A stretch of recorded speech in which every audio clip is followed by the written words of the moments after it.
I'm sitting at my desk in Valar Academy, holding my head as memories flood into my mind. I realize I've been reborn into this body, into a world that feels familiar. It's the game I used to play on my computer back home. I had just finished one playthrough and was about to start over when I lost consciousness. And now here I am, living as someone else. I figure out who I am now. I'm the second son of Baron Thorn, a noble family ruling a small territory in the north of the Kingdom of Walls. As the second son, I won't inherit the title or the land, but my father still gave me a future. He sent me here to Valar Academy to study magic after discovering I had talent for it. In 2.5 years, I've already become a magic apprentice. Things were looking good for me, but then everything changes. A letter arrives. The river near our territory flooded and broke through its banks, drowning our lands. Worse, the flood stirred up a magical beast forest nearby, and a horde of pigmen raiders attacked during the chaos. My father and my older brother both died fighting them. Now our territory is in complete disorder. I think about money first. Tuition at this academy costs 500 gold a year, not counting everything else I need to keep training. Without my family's support, I can't stay here. I need to go back and take control of the situation. While I'm thinking this through, I notice a strange feeling in my mind. I focus on it, and a transparent character panel pops up in front of me, just like in the game. I can see my stats: strength, agility, constitution, intelligence, perception, charm, and mana. I have spells like Mage Hand, Fire Control, Water Control, Fire Arrow, and Light. I have skills too, like Basic Meditation and Basic Swordsmanship. Then I check my traits. I have Reincarnator, which lets me keep memories from my past life and gives me extra intelligence. I have a small affinity for fire magic. I have natural charm that makes people and creatures like me more easily. And I have a hidden talent for alchemy, enough to become a skilled apprentice one day. I touch my own face without thinking. Sharp eyes, a straight nose, a face that looks almost too perfect. I can't help smiling a little at that. Then I look at the quest log next to my character panel. There's a quest: Journey Home. Return safely to the Thorn territory. The difficulty is listed as medium. The reward is 50 gold coins and a perception fragment. My smile fades immediately. Medium difficulty means there's real danger waiting for me if I go back. I just want to go home and take care of my family's land. Why would that put my life at risk? I realize my family's disaster might not be a simple accident. If it wasn't just bad luck, then someone might have caused it on purpose.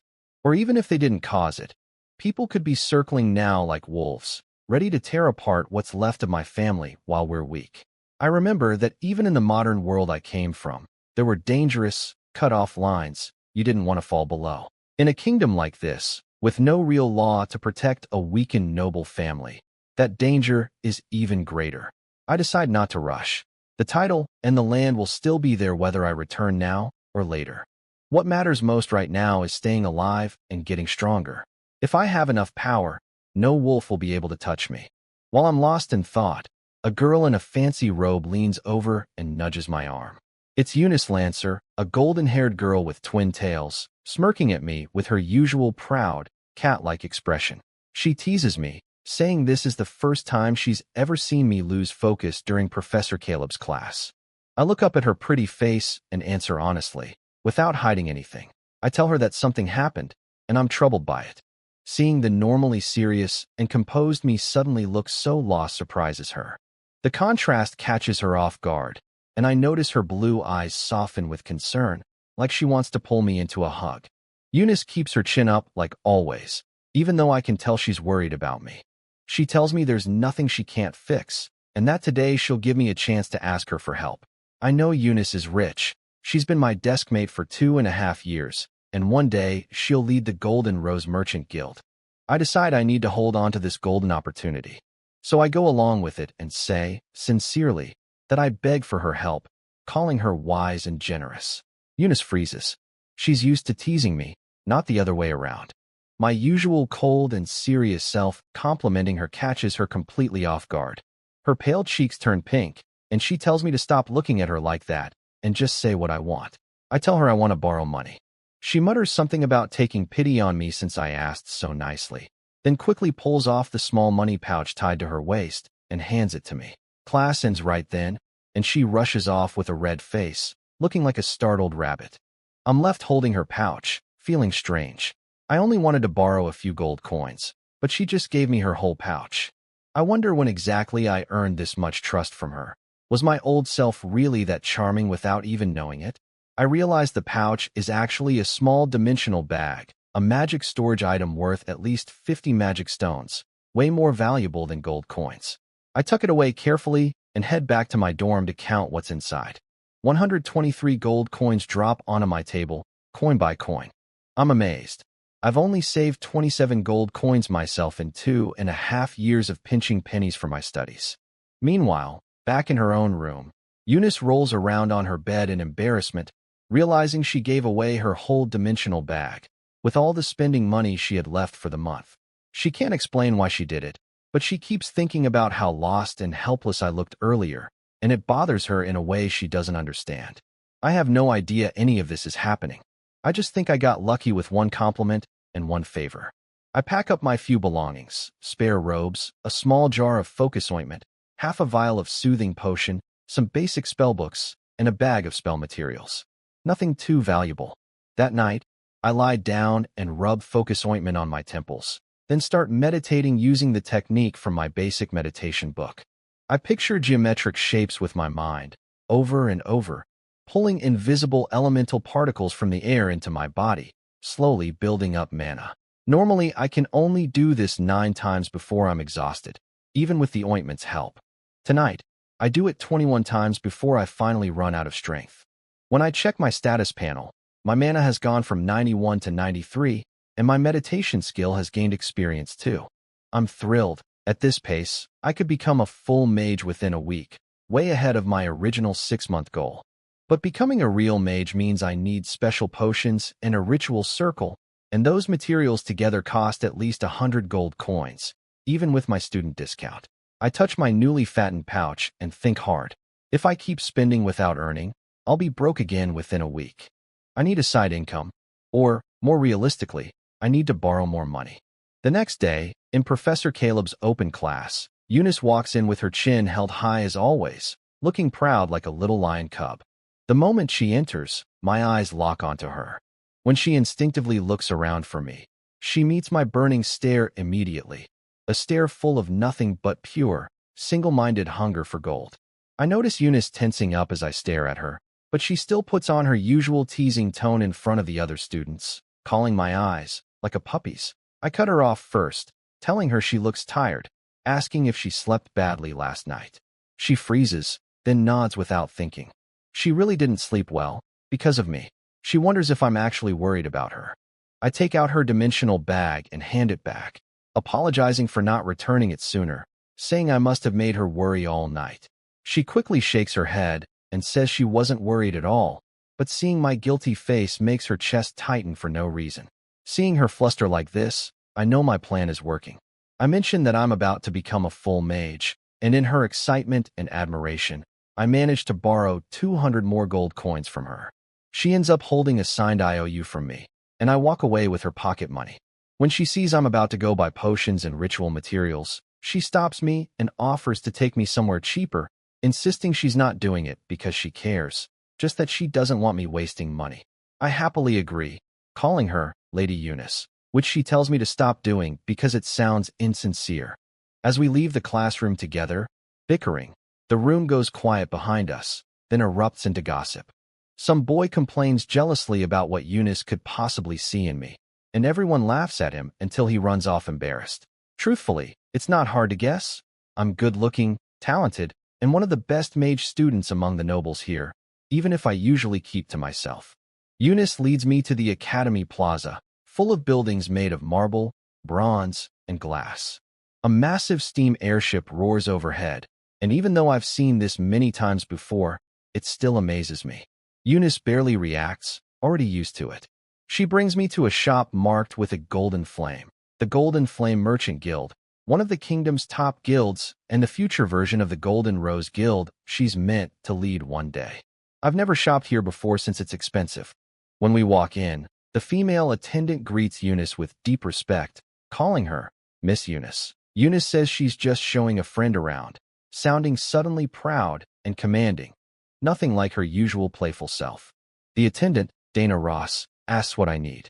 I list out the potions and materials for becoming a full mage. Dana smiles, impressed that someone so young is already advancing, and goes upstairs to gather everything. Once Dana leaves, the room goes quiet between us. I finally ask Eunice if Dana knows who she really is. Eunice blinks, confused, and tells me she's actually the manager of this shop. She runs it. I'm stunned. She's my age, and she's already managing a high-end shop. She explains that she only manages it. She doesn't own it. I can sense the disappointment and ambition behind her words, so I tell her honestly that she's clearly capable enough to deserve owning it one day. She goes quiet, then admits weakly that she'll never get the chance. She has 2 older brothers ahead of her in line. She quickly changes the subject, saying how jealous she is of my magic talent, since she still can't even cast a basic light spell. She forces a smile, congratulating me on soon joining the official mage class. I see the sadness behind her smile, so I decide to share a little of my plan. I tell her I won't be joining the mage class for a long time. In fact, I'll be leaving the academy for a while. She jumps up, surprised, first looking happy, then quickly worried, asking why. I hesitate, then tell her I need to go home to take care of something important. I don't tell her the real reason. It's my family's business, and I don't want her pity or to burden her with it. She can see the sadness in my eyes up close, and it makes her heart skip. Before she can ask more, Dana returns. Eunice quickly straightens up like a startled deer, her cheeks still flushed from the moment we just shared.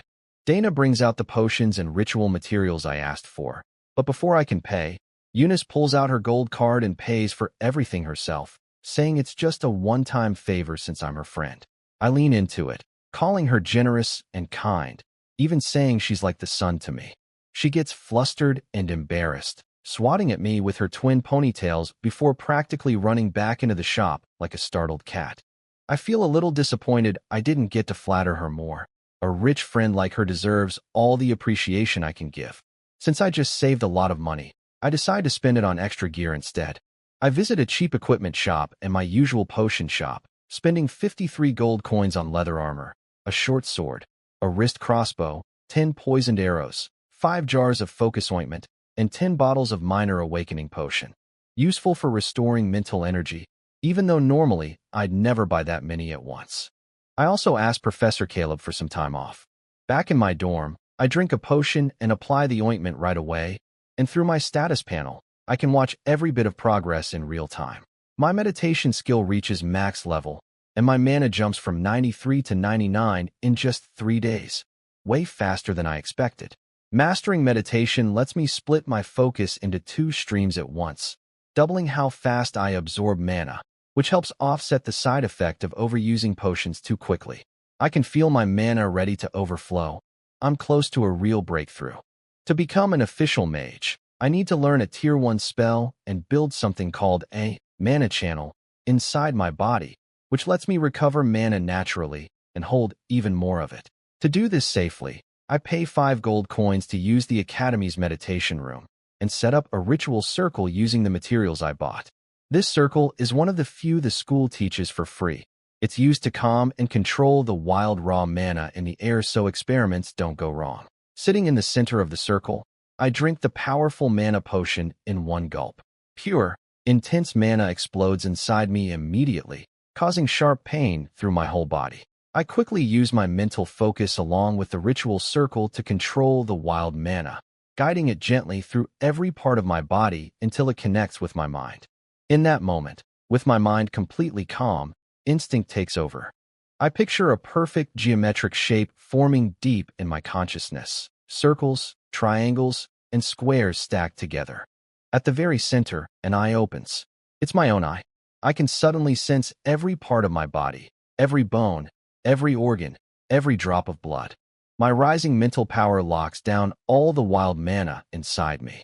When I open my eyes again, I don't even have time to enjoy my new strength before my status panel pings with a message. I've officially become a mage, and I need to choose 2 origin traits. The options include becoming a child of fire to boost my fire spells, becoming an arcane weaver who can cast most spells without using materials, gaining a mana channel with 10 times the normal mana capacity, gaining a body built for magic that lets me permanently hold spell models in my mind, and becoming everyone's darling with charm, so strong, even gods would love me. I'm confused. In the game, you're only supposed to pick one origin trait, and only at the start. I think I missed my chance since I already had memories of being an apprentice mage. But somehow, this looks like a bug, and I get to choose two. After thinking it over carefully, I choose Arcane Weaver and Body Built for Magic. The moment I make my choice, new energy rushes through my changed body. The Eye of Truth glows again in my mind, lighting up the darkness inside me. Mana flows through every part of my body, hammering and shaping me like metal being forged, until my body and my mana become one perfect whole. My once thin frame, weakened from too much meditation and not enough exercise, suddenly fills out with sharp, defined muscle. Each breath feels stronger and steadier, my steps heavier and more grounded. But once I put my robe back on, the muscles disappear from view, and I look like my normal self again, still weak in close combat, at least on the outside. I think through what I gained. My new trait, Body Built for Magic, makes up for my weak melee skills and lets me permanently keep spell models in my mind without losing them. My other trait, Arcane Weaver, helps me build spell models more easily and even cast spells without needing physical materials. Neither trait might be the strongest one available, but they fit who I am right now perfectly. Checking my status panel, everything has changed. My stats are way higher across the board, and my mana has jumped to over 150, double what most mages get from breaking through with potions alone. I now have enough mental capacity to hold 2 Tier 0 spells and 1 Tier 1 spell.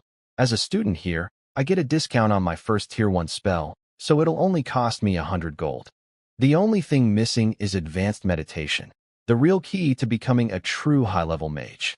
Without it, no matter how hard you train, you'll never break through to the next level. But advanced meditation is expensive, dangerous, and almost impossible to learn without a master teaching you directly. Mages have an old saying, truth has weight, meaning if you're not ready for it, it can drive you mad or kill you. I decide that's a problem for another day. I leave the meditation room and go find Professor Caleb, asking respectfully to buy a Tier 1 spell scroll. He's delighted, telling me my growth has surprised even him. I'm the first of his star students to officially become a mage. I can tell he's proud, partly because it reflects well on him as a teacher, and partly because he's always favored me a little since I'm one of his better-looking, smarter students. He skips the usual paperwork and tells me to just pick a spell myself, and he'll handle the approval. I thank him sincerely, laying on a little extra flattery, which only makes him happier. He even promises to write me a recommendation letter when I apply for the mage class later. I take the chance to tell him honestly that I need to go home for a while, explaining my family's situation without holding back. He looks sympathetic and promises to help smooth things over with the school about my leave. I choose the spell, Greased Heels, a movement spell, and pay the 100 gold coins. Professor Caleb personally takes care of getting me the scroll. Back in my room, I open the scroll, and a burst of light flows into my mind, filling it with knowledge about the spell, how to cast it, the hand signs, the magical runes involved. It feels like soaking up everything instantly, like a sponge. I realize why most people never get access to this kind of knowledge. If basic spells are like simple math, Tier 1 spells are like calculus. The runes are so complex that without training, they look like meaningless scribbles to anyone else. But somehow, I understand it completely, not just in my head, but with my whole body. I quickly form the hand sign and cast Greased Heels for the first time. Instantly, my foot feels lighter, and I shoot forward like lightning. What normally takes me 10 minutes to walk takes me less than 3 minutes to run. Curious how fast I can really go, I push harder, and within a minute, I'm already back in my room. The spell lasts a full 7 minutes and barely costs me any mana, only 20 points. I gain experience for using it for the first time, marking real progress toward mastering it. I stare into my mind, looking at the Tier 1 spell model now sitting next to my Eye of Truth, and I can hardly believe how strong I feel. I remember it took me 3 months just to learn my very first basic spell, and even after getting better, basic spells still took weeks. But this time, I learned a whole Tier 1 spell in one try. It feels just like a game. Click, and I know it instantly. My Arcane Weaver trait turns out to be incredibly powerful. When I try improving spells I already know, like Mage Hand and Fire Arrow, I instinctively sense ways to tighten and optimize their structure. After a few tries, I successfully upgrade both spells, gaining a burst of experience for each. These basic spells now feel as easy to me as simple math. Normally, casting a spell takes focus, hand signs, and sometimes materials, but now I can cast with barely a thought. I test my upgraded Mage Hand, and it brings me a glass of water from the kitchen without me lifting a finger. Its reach has grown to 10 meters, way beyond a normal apprentice's range, and it moves more smoothly too. My mind keeps buzzing with new ideas, like combining the runes from Mage Hand and Fire Arrow to create something new. But I stop myself. Creating new spells is extremely dangerous, and I've heard of mages dying from experiments like that. I'm not ready for that kind of risk yet, especially without proper safety equipment or a controlled environment. Instead, I spend the next 2 days grinding my spells using my remaining potions and ointments. I max out my light spell completely, though my new movement spell, Greased Heels, is still only level 2. After all this intense practice, my mana climbs to 170. Just as I'm feeling good about my progress, another letter arrives from my family's steward, and it ruins my mood instantly. It says my father and brother's funeral needs me to come home to lead it. Worse, my uncle Carson, my father's younger brother, has shown up at my family's territory, claiming he wants to help with disaster relief and the funeral arrangements. I don't buy it for a second. This man hasn't visited in over a decade, and now suddenly he's there helping out of the kindness of his heart?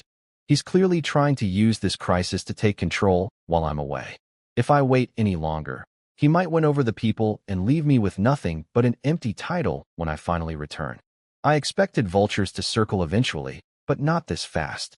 Still, I decide it's time to go home. I check my quest log, and the difficulty has dropped from medium to low, meaning my life isn't in immediate danger anymore, even if I don't know exactly how risky it'll still be. The next morning, I head to the Academy Plaza. Eunice is already waiting for me in a yellow robe, chin held high as always, teasing me about being such a hassle before handing over everything I asked for: healing potions, antidote, basic alchemy textbook, and a ticket for the airship straight to Starbase City. Just these items alone cost a small fortune, even with her discount, and I realize I've basically spent all my money now. I thank her sincerely, telling her she looks especially radiant today. She blushes and acts annoyed, clearly pleased by the compliment. But once she remembers I'm actually leaving, her happy expression fades into quiet sadness. She pouts and demands that I come back safely. I promise her I will, then decide to give her one piece of honest advice as a friend. I tell her she shouldn't force herself to become a mage. Instead, she should consider becoming a god path walker, someone who follows a god's path and gains blessings, even without being a devoted believer. I tell her she'd make an excellent chosen of wealth. She repeats the words quietly, confused, asking what I mean, but I'm already walking away before she can ask more. Eunice, coming from a wealthy merchant family, has always lightly worshipped the goddess of wealth, Wujin, though only in the casual way most people do, visiting temples occasionally to wish for fortune. Becoming a true god path walker usually requires some kind of ritual to please the god directly. She doesn't understand why I think she could become one, especially for the goddess of wealth specifically, but she decides she wants to try. Boarding the airship, I watch Eunice disappear from the plaza below. I know giving advice to someone is risky. If things go wrong, people often blame the one who suggested it. That's part of why I never told her more about her future before now. Still, she's been so generous to me. I figure the risk is worth it. I pull out my alchemy textbook, and a golden card slips out from between the pages. My mage hand catches it instantly and places it in my palm. It's a note from Eunice. She warns me not to think I can just disappear after borrowing so much money from her, and she's given me her VIP card, good for a discount at any of her guild shops. She tells me to come home safe. I laugh quietly, picturing her face while writing that note. It hits me that this world isn't just a game anymore. Eunice feels real, alive. Ever since I got my memories back, I felt a little distant from this world, like I was just playing through it. But she reminds me I actually belong here now. I open my textbook and start studying seriously.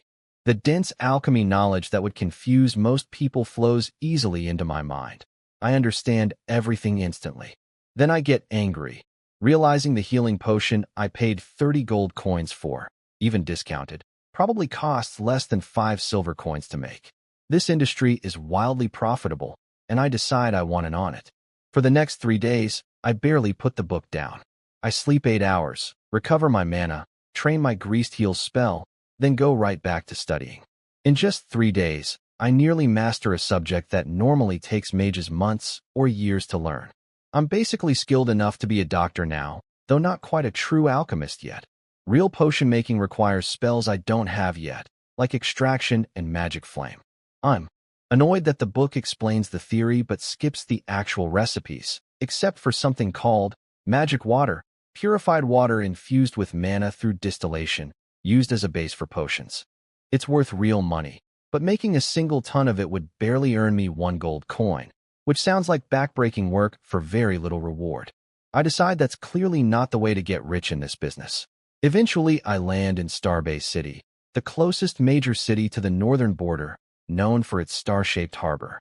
My family's territory is still hundreds of kilometers away, blocked partly by a dangerous magical beast forest, so the only way forward is by boat. I change into a dark gray robe and pull up my hood, looking every bit like a sketchy dark mage. People give me space without me even trying. After restocking on supplies, I head into the city's back alleys to find a broker my father once introduced me to. I push open a worn wooden door and find a man in a brown robe lazily reading a newspaper. He jumps slightly when the door opens, hand twitching towards something hidden. I pull back my hood and tell him calmly not to make any sudden moves. I just need a boat heading toward Northwind Town. The man, Jasper Newman, immediately changes his tone, smiling and standing up to greet me as young Lord Thorn. No, Baron Thorn now. I tell him I'm in a hurry and toss 2 gold coins onto the table, more money than a dock worker might save in a year. His eyes light up with greed as he scrambles to arrange a ship for me. He returns sweating, holding a dirty ticket, claiming it was hard to find passage since the floods wrecked the harbor on the other side. Then he hints that he needs a few more coins, settling on 3. Clearly assuming I'm just a weak younger son who got lucky with this title, someone. He can squeeze for cash since I probably won't survive long anyway. I stay quiet, then hand over the coins one by one, letting them drop and clink against the floor. As Jasper greedily lunges to grab them, I draw my short sword and drive it straight through his back, without hesitation. He tries to move, tries to breathe, but the blade has gone through his heart and lungs. He chokes, coughs up blood, and dies on the floor. My mage hand pulls the boat ticket from Jasper's grip and gathers the coin pouches off his body and the floor. Counting them, I find 5 coins instead of 2. Looks like he had another big deal going on recently. I notice I don't feel much of anything after killing someone for the first time, which makes me wonder for a second if something's wrong with me. But once I pull my sword free and warm blood spills out, a wave of disgust hits me. So no, I'm not a monster, I just killed cleanly. Enough not to feel shaken by it. I wipe my blade clean using his robe, step over his body, and lock the door behind me with my mage hand. I know his blackmail wasn't just simple greed. No one in their right mind threatens a baron openly unless someone bigger is backing them. The fact that he only tried to extort me instead of trying to kill me outright tells me he was just a pawn, someone too scared to go all the way. And the fact that he wasn't worried about me coming back for revenge means something else is waiting for me. I realize this ship is probably the accident someone arranged for me. Checking my quest log, my progress has only moved to 10%. Avoiding danger completely might satisfy the bare minimum requirement, but it won't satisfy me. I decide to take the risk and board this ship anyway, hoping to expose whoever is behind this and deal with their whole operation. Following the address on the ticket, I find a small smuggling ship hidden on a beach past a cliffside forest, the kind of ship that avoids port taxes by hiding nearby and selling tickets through brokers like Jasper. I mask my face and head over. A sleepy crewman checks tickets and asks to search my bag, just to make sure I'm not some lunatic or cultist sneaking aboard. I let him glance inside from a distance. He sees a few jars and books, nothing alarming, and waves me through without really checking. Once aboard, more passengers pile in, and the cabin fills with the smell of mold, fish, and sweat. I find a corner and slip into meditation to block out the discomfort. With my current body, I could go 3 days without sleep and still feel fine unless I'm casting heavy spells. A day passes without incident. Maybe I was wrong about Jasper, or maybe staying hidden bought me some time. Aside from a fight that leaves one passenger dead, nothing major happens. If anything, the death makes the cabin quieter. Late the next night, while everyone else sleeps, I hear a faint pop. Something's wrong. I open my eyes and look through the cabin's only window. There's a strange glowing light on the water outside, way too noticeable for the middle of the night. I jump up to investigate, but find a small thief already at the door ahead of me. He assumes I'm a fellow thief and offers to split the ship's loot with me, then picks the lock with a thin wire. The door clicks open, and somehow I instantly gain knowledge of lockpicking and stealth. A new skill unlocks in my mind. I'm a little surprised, but I don't have time to think about it. I cast Greased Heels and vanish from the thief's sight in an instant. He freaks out, assuming I must be some kind of enhanced fighter rivaling a mage, and figures he won't get to split the loot evenly. He decides to grab what he can and keep sneaking around, not realizing I'm not interested in stealing anything. I rush to the back deck and find the source of the glow, a crewman tossing small glowing orbs into the sea, leaving a trail of glittering light on the water, completely hidden under the sound of the waves. It's a signal trail for someone to follow us in the dark. I grab him from behind before he can react, choking him down to the deck and demanding to know who he's signaling.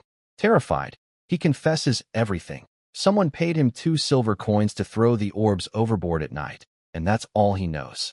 He begs me not to kill him.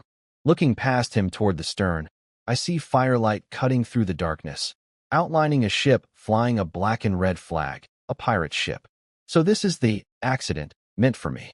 I look back down at the trembling crewman in my hands and tell him quietly that feeling dizzy is normal, that he should just sleep now. Then, without hesitation, I snap his neck like a dry twig. His body goes limp against the deck. I don't know if what he told me was true or not, but I've never liked accidents. Following the trail of glowing lights, the pirate ship closes in like a shark sensing blood. On deck, the pirates roar with excitement as their captain, a massive man named Savage, raises his cutlass and promises each man 5 silver coins once they take the merchant ship.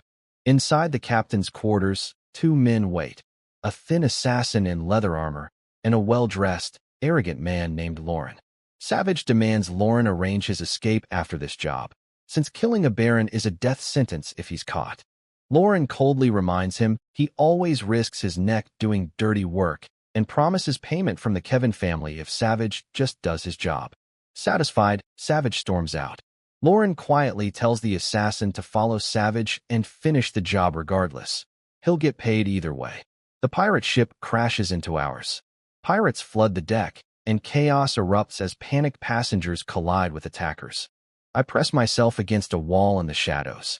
When a pirate walks past me with a cruel grin, I strike fast, driving my blade straight through his chest, then tearing upward, splitting him open. This is my 3rd kill, and I force down the nausea long enough to strip his clothes and disguise myself as one of the pirates, blending into the chaos. Using the darkness as cover, I search for the captain.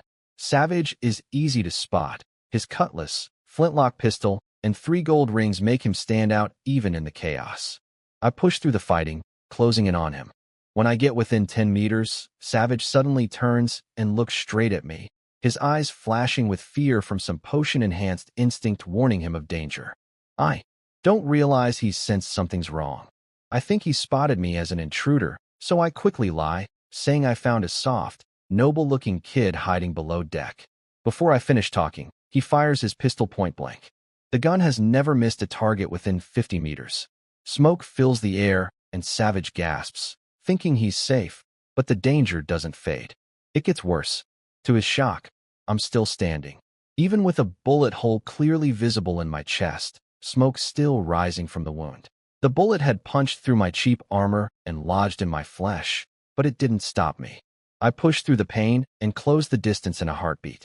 I shout and swing my blade hard, startling him into raising his own weapon to block. But at the last second, I pull back instead, a feint. While he's distracted, my mage hand shoots up from below and grabs him where it hurts most, then starts spinning violently. The pain is unbearable. Savage doubles over, screaming in agony, his voice echoing across the deck so loudly that every man nearby flinches in sympathy pain. While he's frozen in shock and pain, my blade comes down and slices clean through his exposed neck. His head rolls across the deck, eyes wide with shock and pain. Seeing their captain's head roll away instantly breaks the pirates' fighting spirit, and the tide of the battle turns.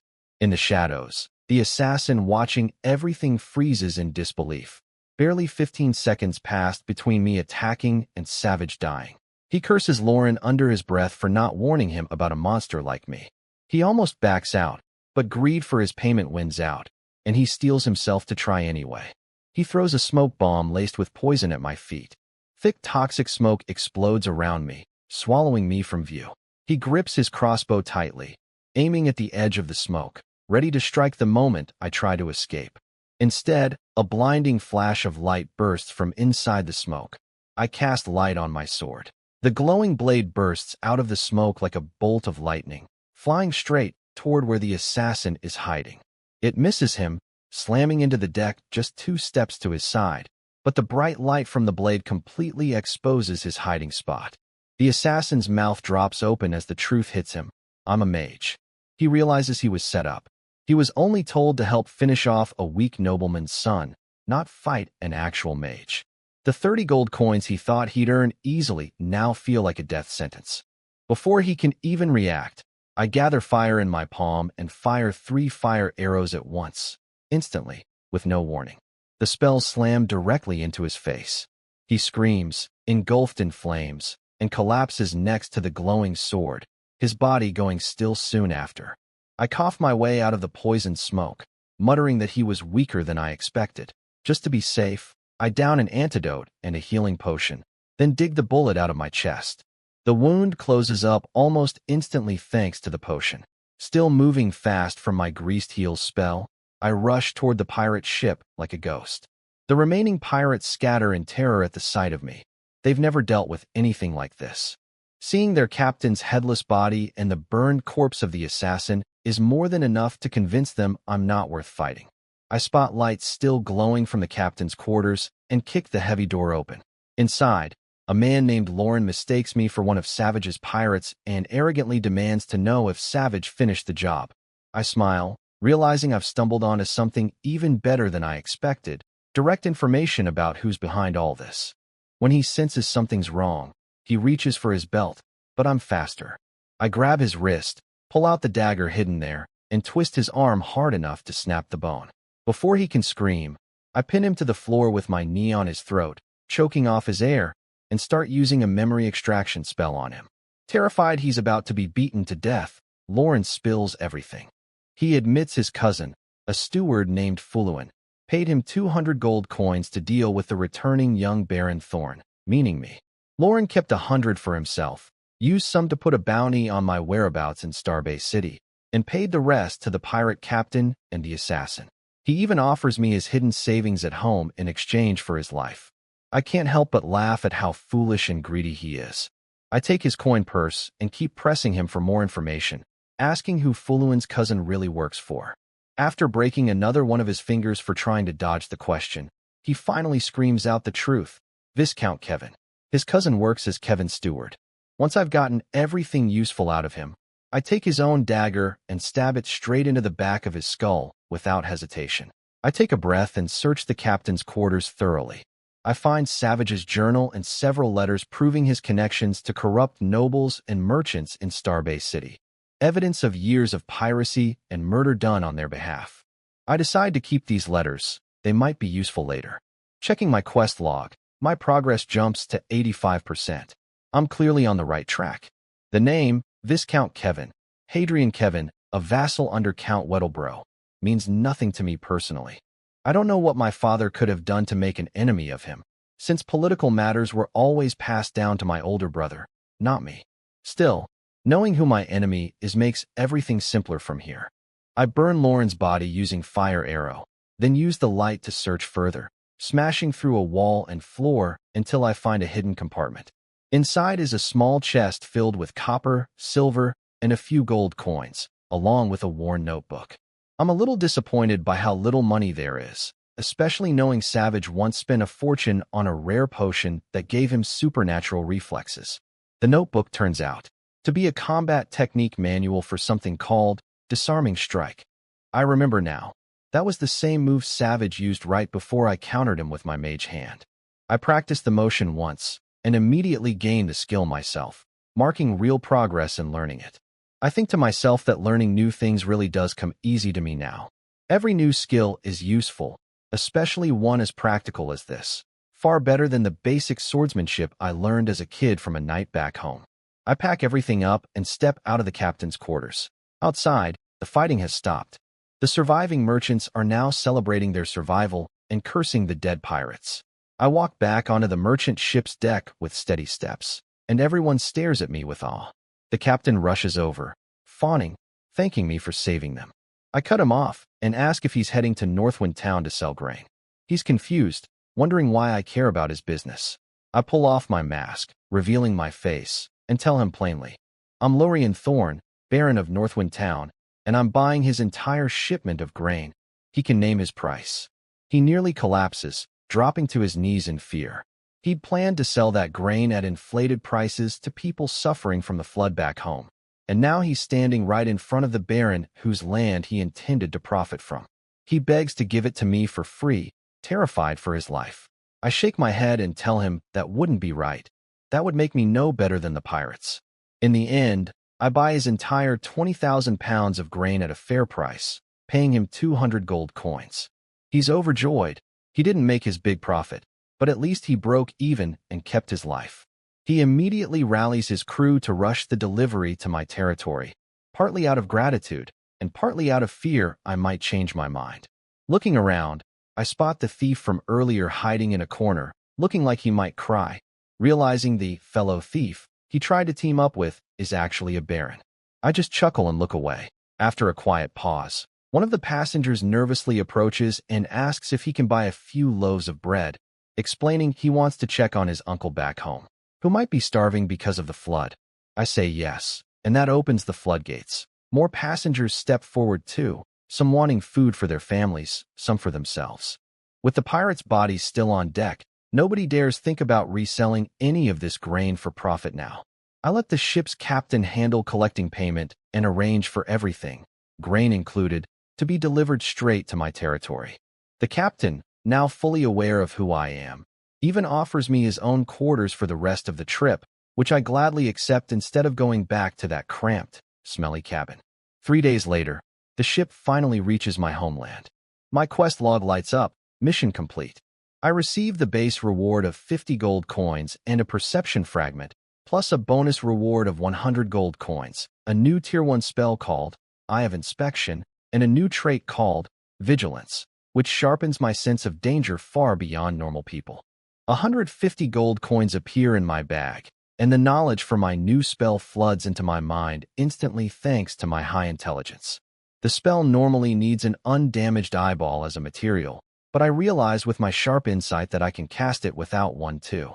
I focus my mana, weaving it between my fingers, and within seconds a small glowing blue I made entirely of mana floats in front of me. My vision splits in two at once, which makes me dizzy for a moment, but I push through it and send the eye flying toward the shore. Through it, I see the damage clearly, broken fishing boats, a wrecked harbor, and townspeople who look thin and exhausted. This is Northwind Town, the heart of my family's territory. Along with 8 villages, 3 regular estates, 1 large estate, and 3 knight territories, my family's land is actually one of the wealthier baronies in the north, normally, bringing in 4,000 to 5,000 gold a year in taxes. That income is what funded my father's soldiers, knights, and even my expensive education back at the academy. Seeing the town in such rough shape makes my chest tighten.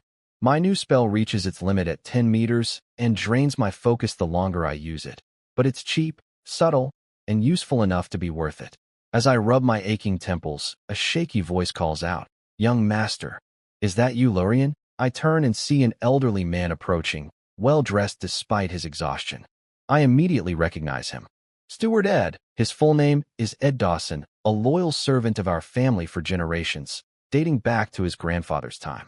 He practically raised me growing up, since my father always focused more attention on my older brother, and my mother passed away shortly after I was born. Ed has always treated me with real affection. When he hears my voice, tears immediately fill his tired eyes. He rushes toward me, ready to kneel, calling himself my most loyal servant and saying the family is counting on me now. I quickly stop him from kneeling. I don't want this man, who's practically like a father to me, bowing at my feet. I ask him to tell me everything that's happened here. Unlike other vassals who might serve a new lord just as easily if the land changes hands, Ed's entire life is tied to my family specifically. If our family falls, he has nowhere else to go. That's likely why he's been the most anxious of anyone, sending letters constantly and waiting at the docks every single day since my father and brother died. Listening to Steward Ed's full report, my feelings get complicated. I originally assumed my Uncle Carson came here under the excuse of helping with disaster relief just to win over the people while I was away. Turns out he's even more shameless than I thought. He's a true master of feudal scheming. Ed managed the funeral with as much dignity as he could. But Carson used the funeral as his excuse to stay, then started raising grain prices, lending money at brutal rates, and even tried to take over our salt trade, which is actually the biggest source of income for our entire territory, since nobles across the north buy their salt from us. I'm furious. That's my money he's been stealing. According to Ed, we're down to just 23 soldiers, 2 knights, and a few squires. The castle's treasury was mostly looted by the pigmen raiders after the flood, and after paying out death compensation to fallen soldiers and knights, we barely have 100 gold coins left in our accounts, less than what I personally have on me right now. Worse, Ed estimates it'll cost at least 1,000 gold just to repair the castle, not counting rebuilding the town, restoring people's livelihoods, and continuing to pay our remaining soldiers and knights. Hearing the total, I almost want to turn around and leave. I came back to inherit a noble title, not to run a charity for an entire collapsed barony. Still, I knew this was likely. It's still my family's legacy, and I can't go back to the academy with a clear conscience until things are stable here. Besides, I need this territory's tax income to keep funding my magic training. Everything here needs to be restored, no excuses. Right then, a new quest appears. Restore my rule over the Thorn territory and reclaim my reputation as Baron. The difficulty is medium, with a base reward of 200 gold and 2 charm fragments. Seeing this, my motivation spikes immediately. I know the real prize is whatever bonus reward comes with full completion. I climb into the carriage and head home. Ed stays behind to organize transport for the grain I bought, while also spreading the news of my return throughout the territory. Word travels fast, and soon Viscount Kevin hears that I made it back safely. He immediately turns on his steward Fuluin, furious that the 500 gold he paid wasn't enough to get rid of me. Fuluin nervously explains that his cousin Lauren has gone silent, meaning something happened to him, and that I apparently came back as a fully ranked mage, with a close relationship to Eunice Lancer, daughter of a powerful merchant family, suggesting she helped equip me with protective magic items. Hearing this, Kevin relaxes slightly, assuming my good looks must have charmed a naive young heiress into helping me. He curses my luck, frustrated that he can't think of a clean way to finish the job now. Killing me on the road could be blamed on bad luck, but killing me now, on my own land, with no good excuse, would draw suspicion from the capital, especially with his current political maneuvering already putting him at risk. Behind the scenes, Count Weddleborough is trying to expand his influence in the north while the aging king of Walls searches for an heir, and Kevin is one of the men carrying out that plan. He needs this handled carefully. He orders Fuluin to find any way possible to force me into swearing loyalty to Count Weddleborough as a vassal.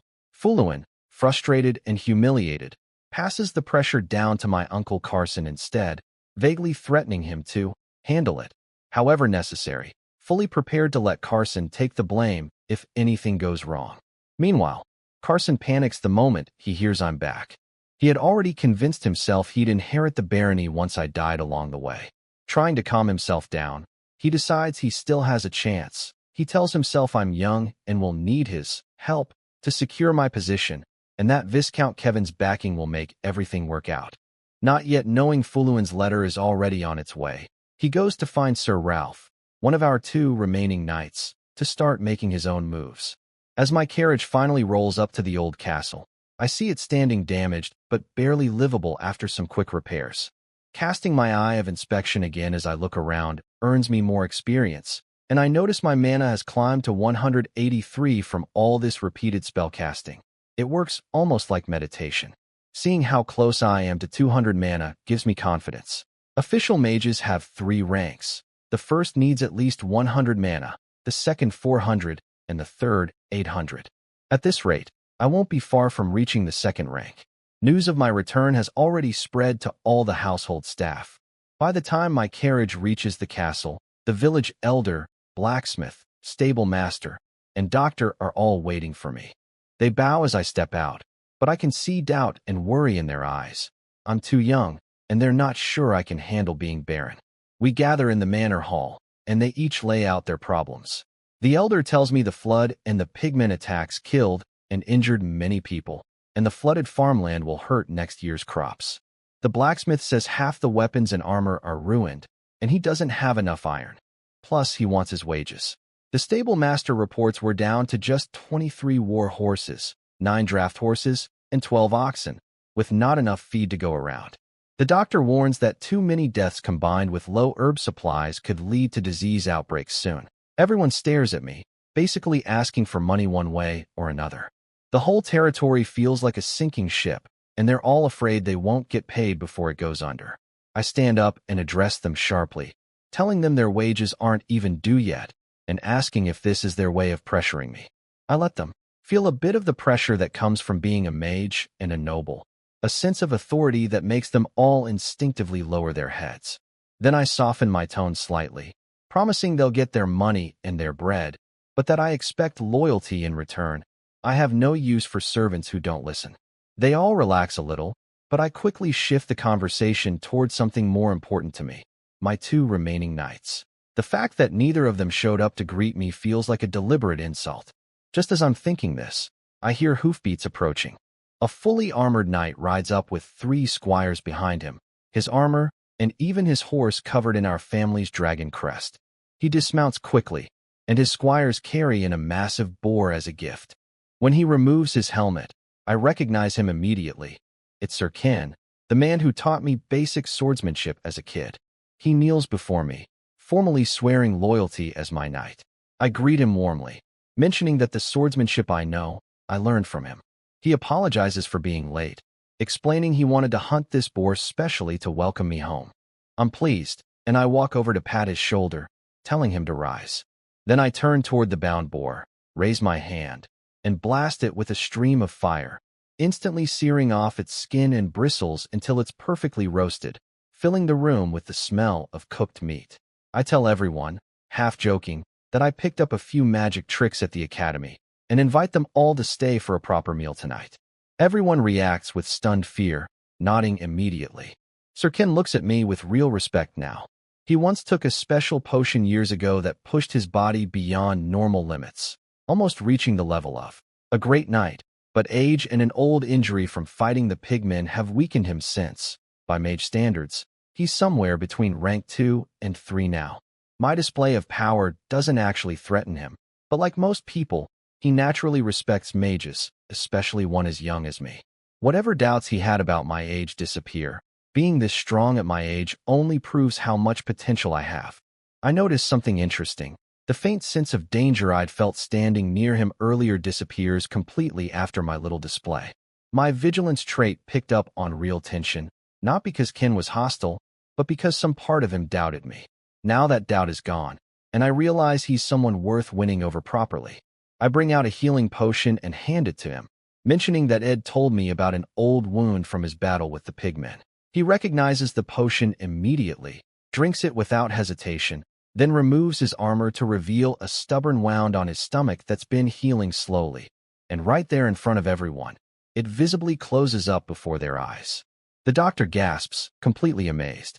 Ken drops to one knee again, this time swearing loyalty out of genuine gratitude rather than formality. Everyone else watching can't help but stare at me with new hunger in their eyes. They've never seen a potion that powerful, and now they're desperate to earn similar favor. Between my strength and my resources, The staff who were nervous moments ago now seem ready to work overtime just to prove their worth to me. The doctor especially goes quiet. He knows his herbal remedies are nothing compared to what I just demonstrated. Once everyone settles down and Ed returns with the boatload of grain, I begin handling territory matters, though it's really just me walking through town giving simple, obvious instructions. Treat the wounded, bury the dead properly, make sure refugees get real food. Yet even these basic, obvious orders feel revolutionary here. A baron who actually cares whether his soldiers and people live or die, who hands out bread and clean water instead of raising taxes to cover his own losses. People can hardly believe it. They genuinely feel like they owe me a debt they'll never be able to repay. After I cancel my father's ridiculous old taxes, the rain tax, the bathing tax, the moving tax, and other nonsense, the people's eyes light up. Someone starts chanting that they owe me a debt they can never repay, and soon the whole town joins in, treating me like their savior. Steward Ed, though, looks worried sick. As the territory's tax collector, cutting all this income while we're already broke feels like the sky falling on him. He asks me where the money for repairs and wages is supposed to come from now. I tell him plainly, these poor people barely have anything left to give. Squeezing them now is pointless. We can tax them again once they're back on their feet. He asks who we're supposed to collect from instead, and I tell him simply, whoever actually has money. Looking out the window, I see exactly who that is. My Uncle Carson, walking up with a group of guards, with a short, arrogant-looking knight named Ralph beside him. I pull out a jar of fresh eyeballs preserved in salt water from my bag, something I asked the doctor to collect, given how many people have died recently. Even I feel a small twinge of disgust looking at the jar, despite everything I've already been through. Ed notices what I'm doing and quickly lowers his head, hurrying outside to greet Ralph and Carson instead of staying to watch. Meanwhile, I pick up one eyeball and start building a new version of my Eye of Inspection spell, this time channeling it directly into the eyeball itself. The eye glows faintly as my mana seeps in, and the moment the spell finishes, the pupil suddenly contracts, looking almost alive. Looking through it feels completely different from casting it with raw mana. The range extends tenfold, and even if it flies over 100 meters and loses control, it can still send back a blurry image before falling. The mana gives it temporary life, letting it function for 6 hours at a time. I can manage up to 3 of these eyes at once. When I try a 4th, the overlapping images overwhelm my mind, giving me a splitting headache that blacks me out for several minutes. Recovering, I look at the 3 eyes floating beside me and think to myself that I probably look like a proper evil mage right now. Fitting, since this spell technically belongs to the necromancy school. I shake off the headache and focus on the real problem, how to deal with Ralph and Carson. The fact that they walked in together, without even pretending to act separately, tells me everything I need to know. If I don't deal with both of them soon, I won't sleep easy. Carson should be simple enough. He's just a merchant at heart. Ralph is trickier. He's the disowned second son of a minor noble family, someone who never had a real future back home and ended up here as a knight, looking down on everyone in our backwater territory. At least I don't need to worry about him teaming up with Sir Ken. What worries me more is that Ralph also took some kind of strength-enhancing potion. His skin is tough as armor, and he's strong enough to fight off blades and axes. I don't even know what potion he used. I really wish I could get my hands on something like that myself instead of always being caught off guard by enemies with hidden advantages. I send my 3 spy eyes into my sleeve and calmly walk downstairs. Ralph greets me with exaggerated, mocking surprise, apologizing for being too busy dealing with goblin attacks near the villages to come sooner. His tone makes my skin crawl. Carson steps in right after, putting on a fake warm smile, reminding me that he held me as a baby. Ed, standing beside me, snaps at both of them for not even bothering with proper titles or respect toward me as Baron. Ralph just smirks, acting offended on Ed's behalf, sarcastically scolding him for interrupting this touching uncle-nephew reunion. I stay completely calm. I tell Ralph that protecting the villages is important work, and since it's getting late, he should head back and we can discuss things tomorrow instead. He's caught off guard. He hasn't even gotten a real word in before being dismissed. Before he can argue, I turn straight to Carson, telling him warmly that since it's been so long, I'd actually love his help with something. Carson blinks, surprised. He expected me to be hostile with Ralph's backup, not friendly and naive. Looking at my young face, he can't hide a flicker of contempt, clearly thinking I'm still just a harmless kid. He laughs and agrees eagerly to help. I glance at Ralph, making it clear without words that this conversation is between family. He should leave. Ralph forces down his irritation, bows stiffly, and excuses himself. Once Ralph's gone, I step forward and take Carson's hand warmly.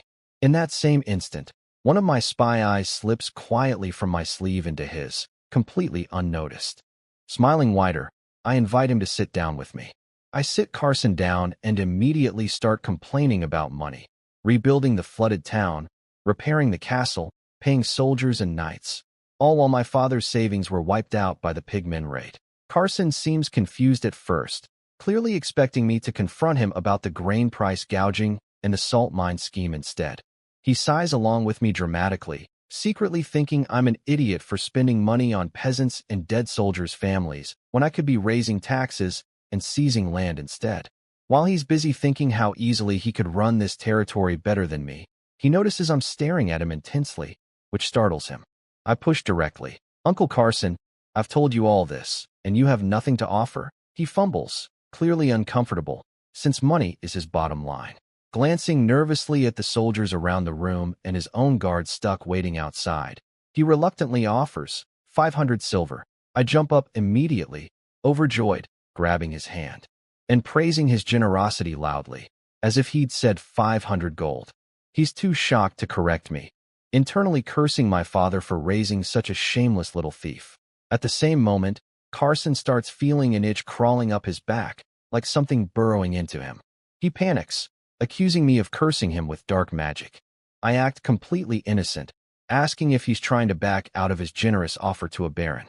Sweat pours down his face as he denies it frantically, then screams for his servant Black to fetch 500 gold coins immediately. Once the gold arrives and I let him go, his back stops itching, and he assumes it was just nerves.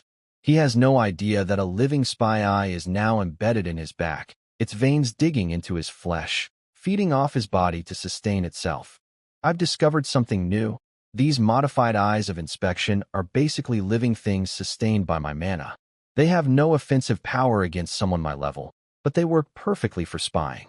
Earlier, while shaking his hand, I quietly funneled mana directly into his right eye and built the spell right there without him noticing. It took precise control. Even a tiny mistake could have blinded him completely. Now, looking through his eye, I see the world from his perspective for the first time. It's strange seeing through someone else's eyes.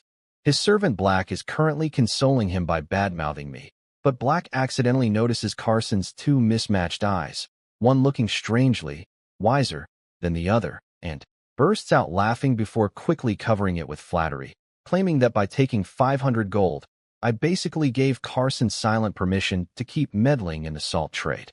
Reading his lips, I want to slap them both. What a shameless flatterer.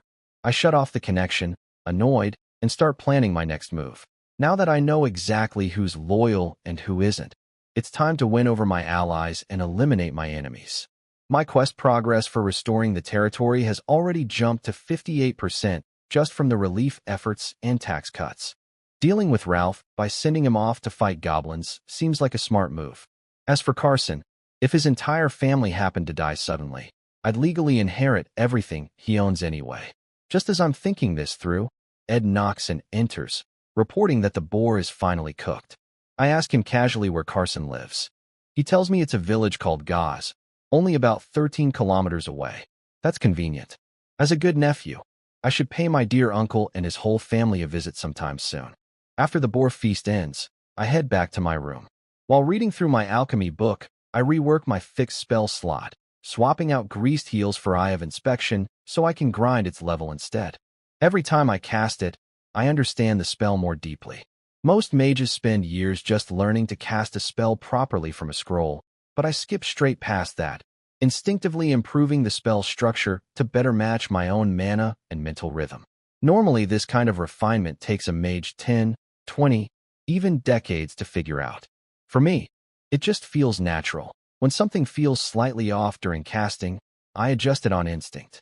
By the third time through my alchemy book, I create an upgraded version of Eye of Inspection. It gains a new feature, lock perspective. Before, the spy eye would lose connection and blur out past 100 meters. Now I can lock onto a specific eye and control it clearly from kilometers away. Closing my eyes, I focus and immediately lock onto a faint blue glow in the darkness, the spy eye hidden in Carson's right eye. The moment I connect, I'm seeing through his eyes.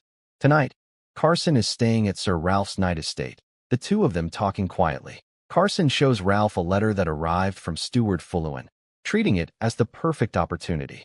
He tells Ralph that with Viscount Kevin backing them, if they play their cards right, Ralph could earn a knighthood title and maybe rise even further from there. Ralph's breathing quickens at the idea. His whole life, he's groomed himself to look noble, hoping one day to actually become one. A knighthood title isn't true nobility, but it's a real step up from being just another knight. If he could please Viscount Kevin and get land of his own, he might finally climb into the noble class for real.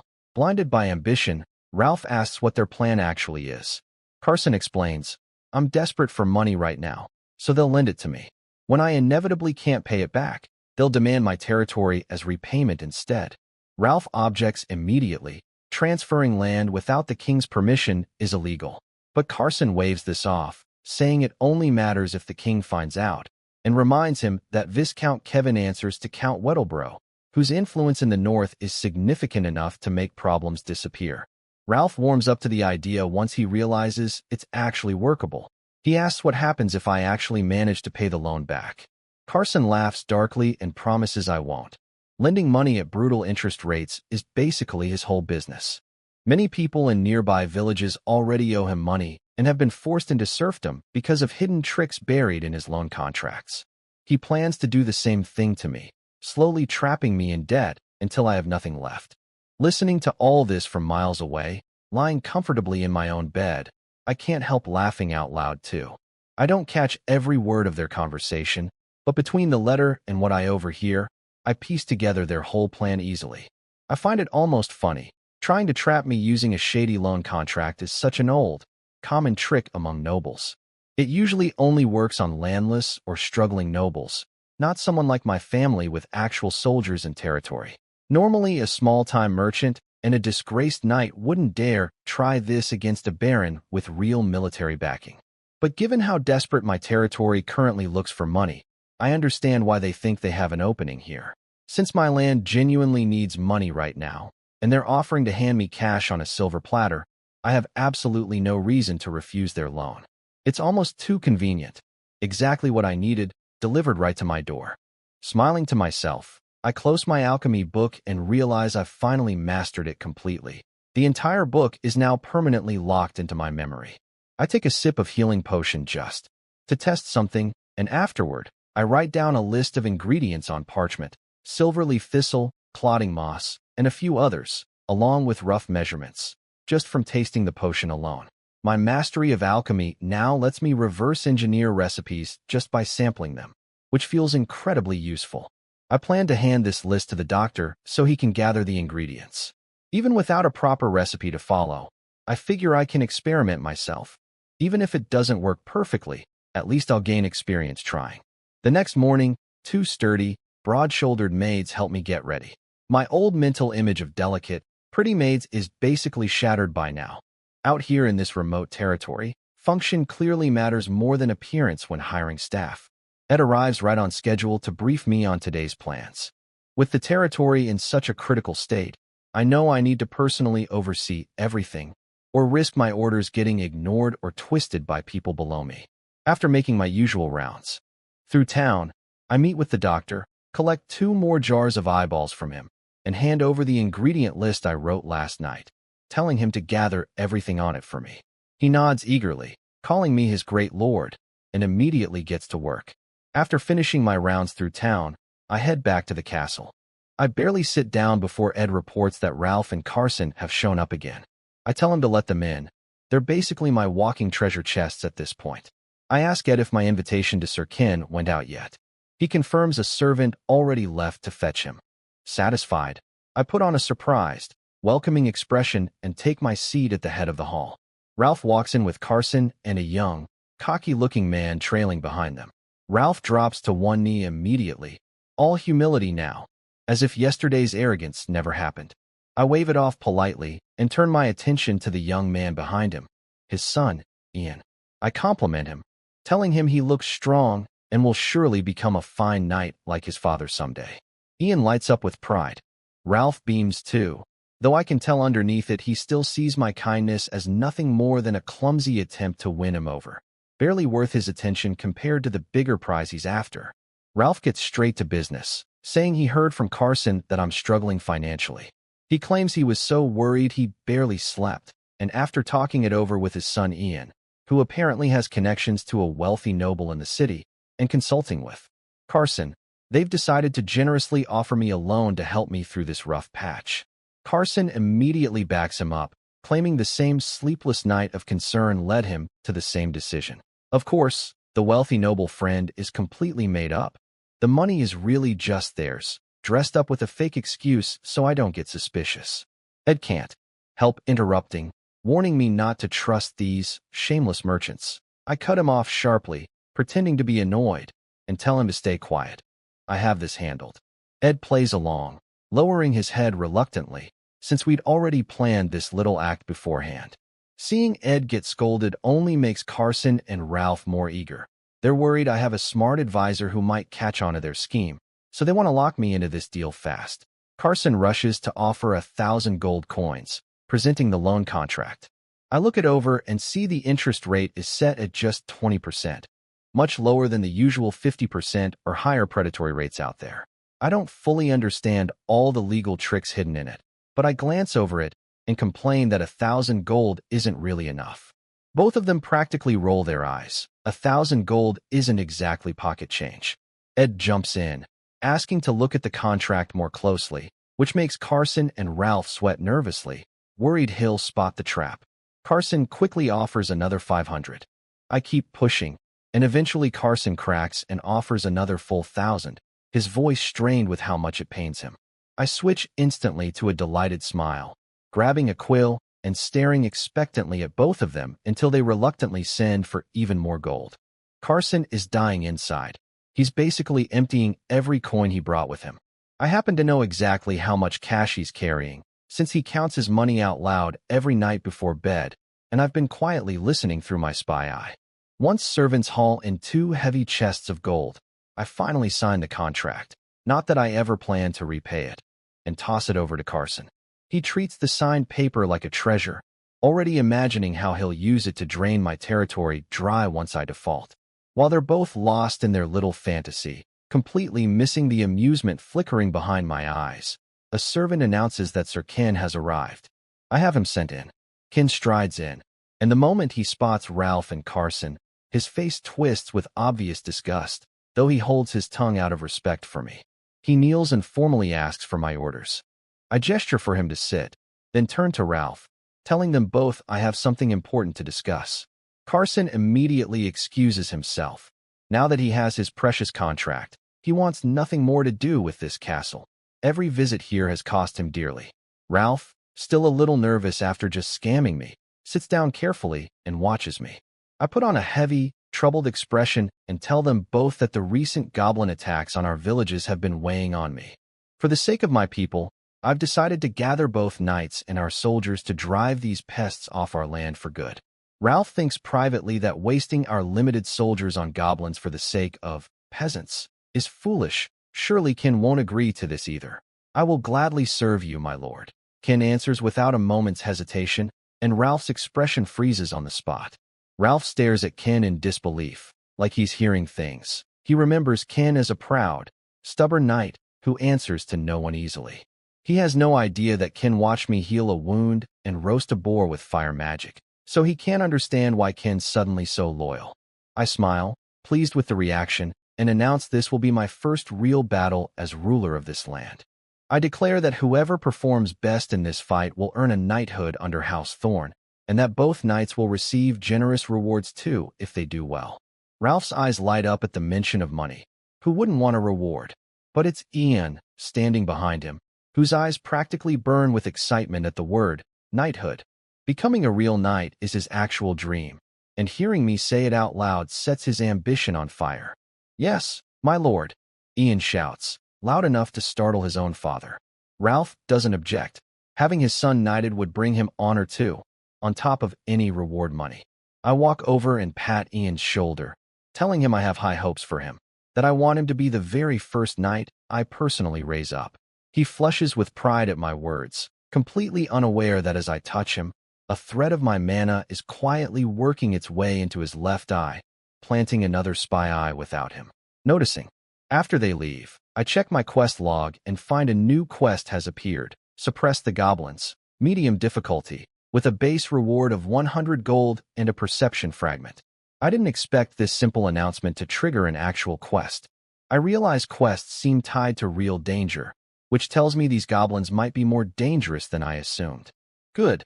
That makes things interesting. 3 days pass. Thanks to my spending, the territory is already buzzing back to life. While training in the courtyard, Ed comes to tell me Ken and Ralph have gathered the troops and are ready to move out. I stop training and let a maid wipe the sweat off me. Checking my panel, I see my disarming strike technique has hit max level, and my basic swordsmanship has maxed out too. Turns out the game oddly counts disarming practice as part of basic swordsmanship training, so I leveled both at once without meaning to. In the same stretch of time, I also pushed my alchemy skill to max.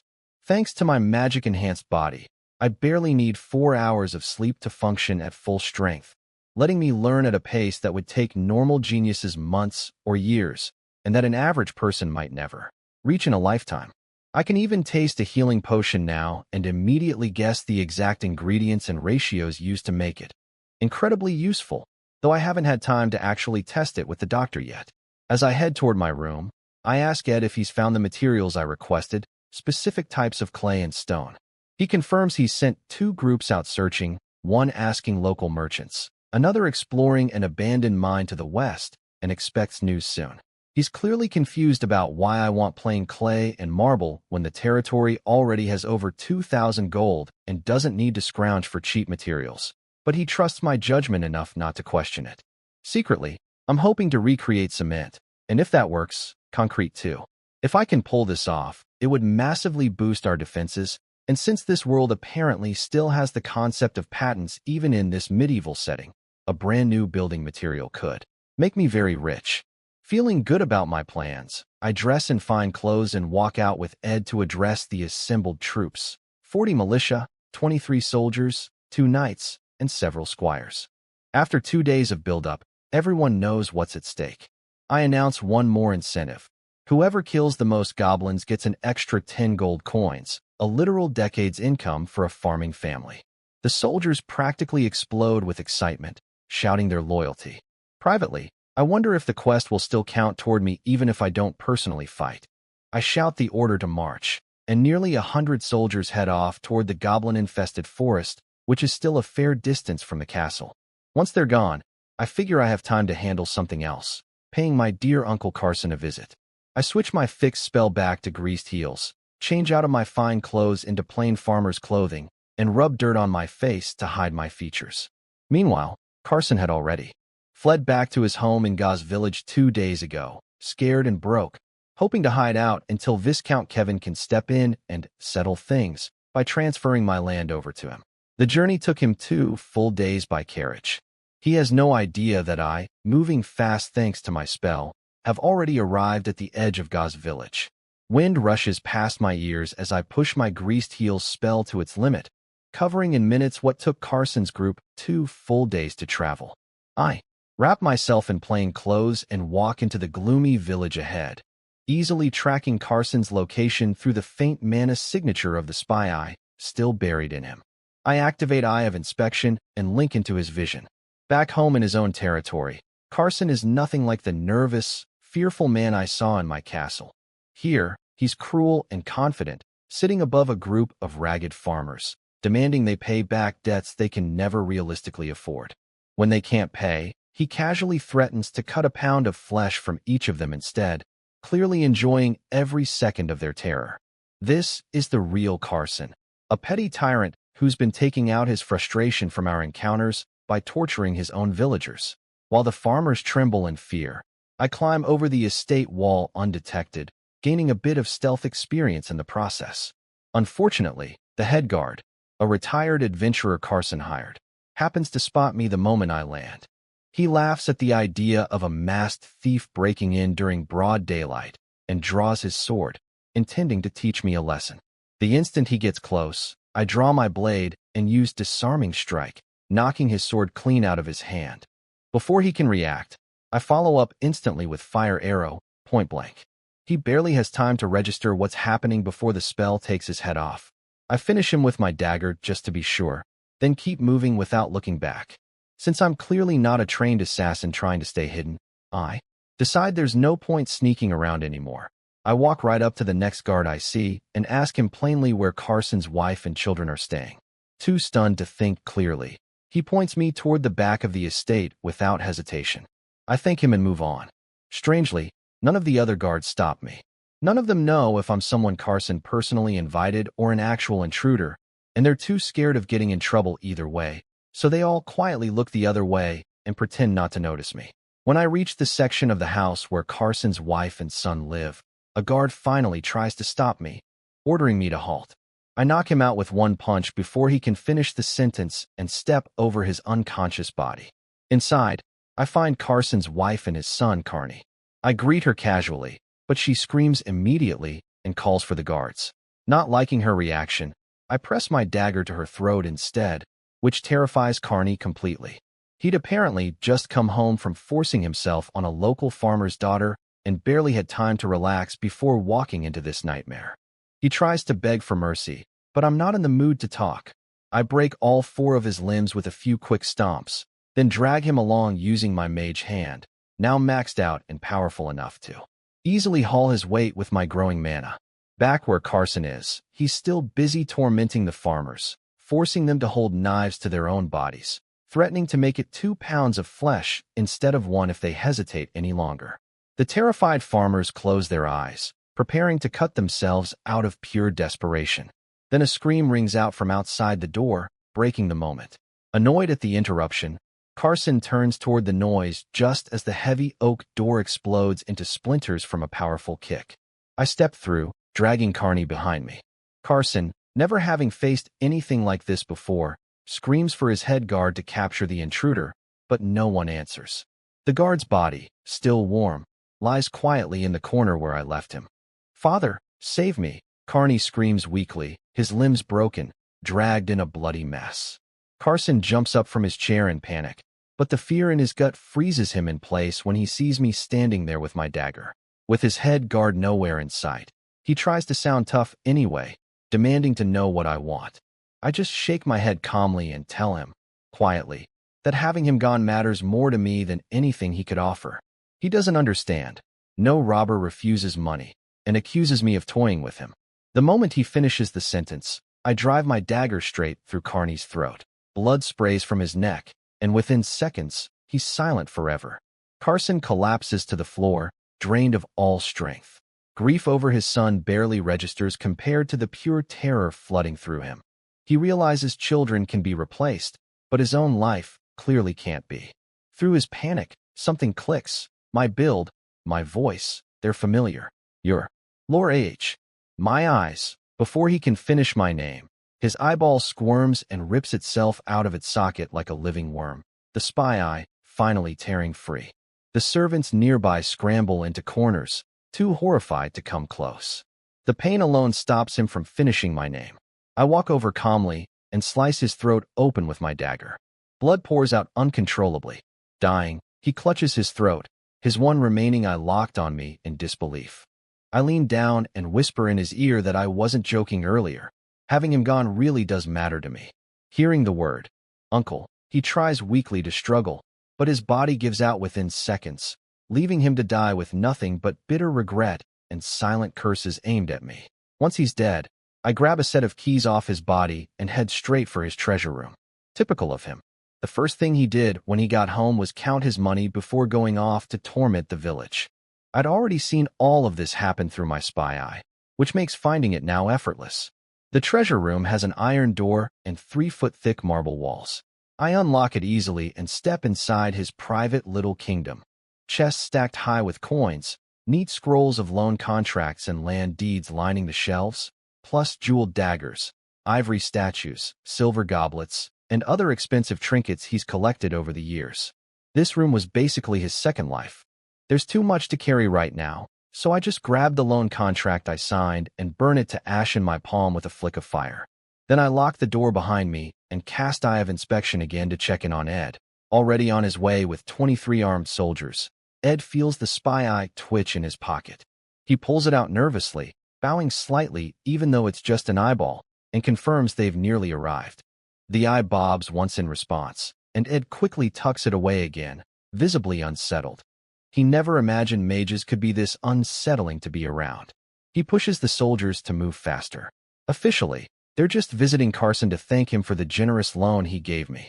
If they happen to discover his entire family was murdered along the way, well, naturally I'd step in to take care of the funeral arrangements and manage his household out of respect.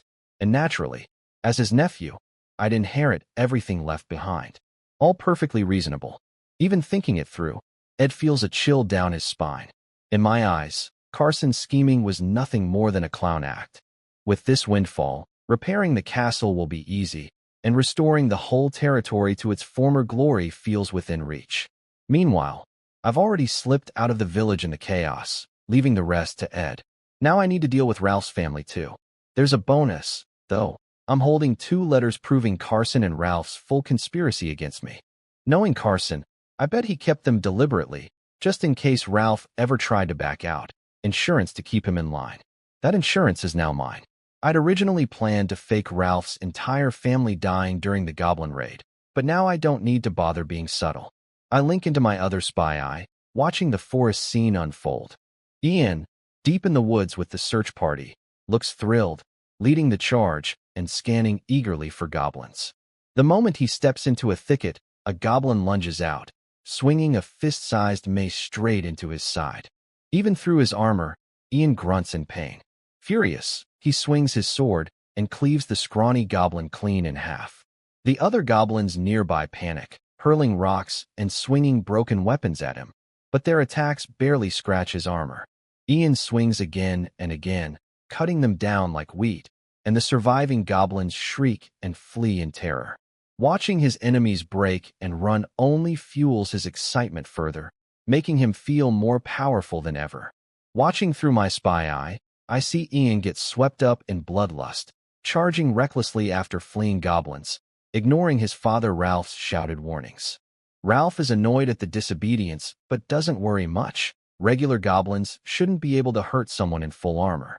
Meanwhile, Ken suggests splitting the troops to surround the goblin den, which Ralph happily agrees to since the 2 knights already dislike each other. What Ralph doesn't realize is that while Ken lets the militia handle scattered goblins, he secretly has a few loyal men quietly trailing behind Ralph's group instead. Deep in the woods, Ian finally catches up to the goblin he's chasing and throws his sword, killing it cleanly. Thrilled, thinking he's one step closer to becoming a knight, he steps forward to retrieve his weapon, and a massive shadow falls over him.